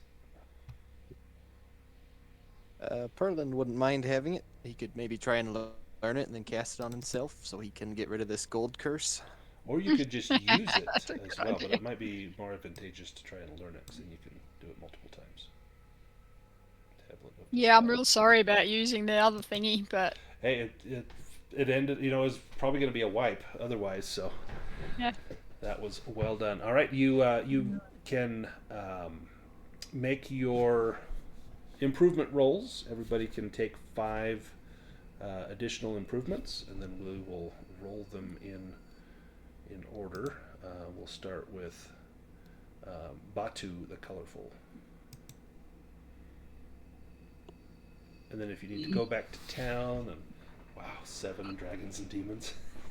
yeah. All right, here we go. Acrobatics, Oh, hey, there we go. Sweet. bluffing. Alright, Oh yeah, Oh, and more, and they just keep coming. Not, unfortunately, my evade was already 14. Performance doesn't go up. Shoot. Persuasion. There we go. Sleight of hand. Nope. Spy hidden. Okay. Bows. Since I got this neat new bow. There we go. nice. Divvies. Slings. Stabs. And tricksterism. Man, that is a ton of improvements. Yeah. Oh, it's That's that awesome. tricksterism. And of course, that one doesn't go up. How about Foreham? All right. Acrobatics. Good to go. Beast lore. Good to go. Evade. Got it. Sneaking. Got it. Spot hidden. Ooh, this is going to be a tough one. Didn't get it. Shoot. Brawling for 12. Dang it. Hammers for 12. Got it. Nice. Ooh. Excellent. And swords for 12. Now that you got your fancy new Didn't get sword. that. Shoot. All right, let's do Nash. Alright, see if I can get her acrobatics of 3 up. It'd be tough not It's to. a 4, that was just. Ah, Beast Law, that was a roll that I Oh, bombed there we out go. on, so that goes up. Evade of 3, got a good chance of getting this. Oh, darn it. You had an 85% healing. chance of improving that. I know, it doesn't want me to evade. Okay, I'm just going for bows because she's really stuffed when it comes to range, but didn't make it. Shoot. That's 2 3s on Wow. 3 skill, on the skills of 3. Yeah, my brawling's gone There you up, go. which is great. Hammers has gone up, which is good. And I took slings as well because I really need that ranged. But nope, Nope. it doesn't want me to be ranged either. You just like to smash stuff. Oh, and animism. Cool. I got heaps of demons as well and dragons. Hey, there we go. Sweet. Ooh, cool. That's the best one to get. Yeah. Mr. Perlin. And if you wanted to learn a spell, remember you would use a check mark from your magic school, and instead of doing that, you would do a languages roll. So Perlin learns Dispel. Dispel. I will add that to your character sheet while you do your improvement rolls. And he had a mark on animism from the mishap he rolled, so he'll just use that mark. Yep. Yeah, so you wouldn't be able to try to improve animism, but you did learn Dispel. So I will add that to your sheet.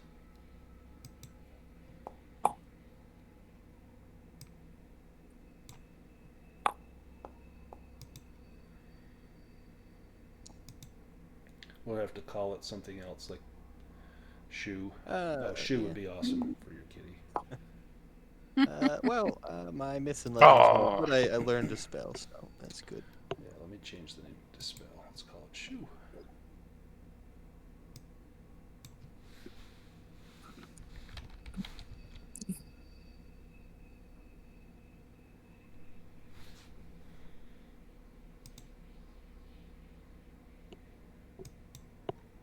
All right, and then Redbag, you're up last.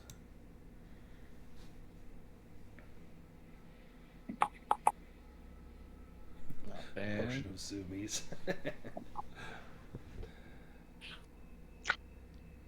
It's always nice when swords go up for a martial character.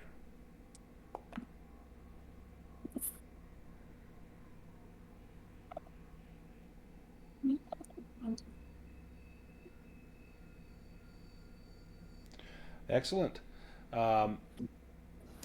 We can divvy up the loot. If you go back to Stenville's house, you'd probably be able to find. He does have some money there. If you want to go ahead and rob him, you can do that.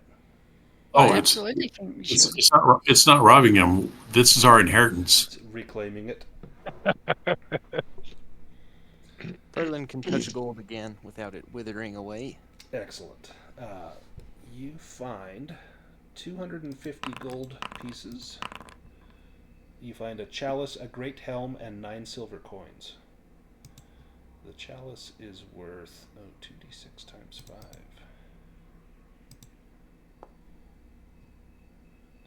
$60. Oh, nice. That's 60 gold.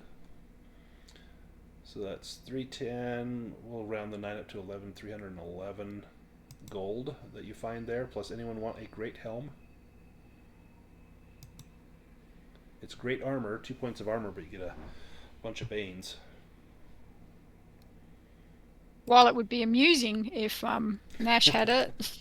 But then you couldn't cast your spells. But it's worth 100 gold, so you could always sell it. Yeah, we could sell it. Additionally, in stuff that I found earlier, I have additional 19 gold to add to the loot for distribution. So about 480. That would be, let's say, about 95 gold each if you guys split it up evenly. Sure. Is that enough gold for Perlin to buy a scroll of Big Sparky Spark? You would have to maybe sell your other scroll that you have, your scroll of flight. That one, yeah, if you used your scroll plus 50 of your 95 gold, you could make a roll, maybe like a myths and legends roll to see if you can find a scroll of a bigger spark. 95 gold each. Thank you. Just because it went up, it succeeded, so that's good. Oh, excellent. Yeah, so the next one up, and I'll just change your scroll to that, is it lightning bolt? Is that the level 2? Yeah, so I'll just change your scroll of flight to a lightning bolt, and then you can learn that the next time you get an improvement. Either that, or I think sleep would be fun. Perlin would probably call it like catnap or something, though. Mm-hmm. Yeah. Let's do scroll of. So what would, let's see, what's lightning bolt? Alright, then let me just change this. And did learning the dispelled, I'm assuming that used up the tablet? Yes, yep, so the tablet was used in the manufacture of that. Oh yeah, and I lost the tablet of quantum state as well, so I'll delete that now. Yep, you can take that off of there. Alright, let me change this.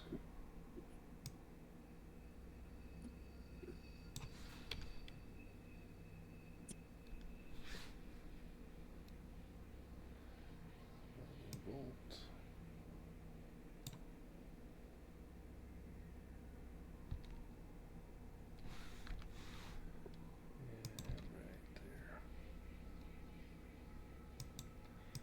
Okay, everybody got their gold. If you want to do any purchasing in town, you're welcome to do that. I'm going to go ahead and stop the video. And I want to thank everybody for playing. This was the best way to spend Valentine's Day for me. Absolutely, this was fun.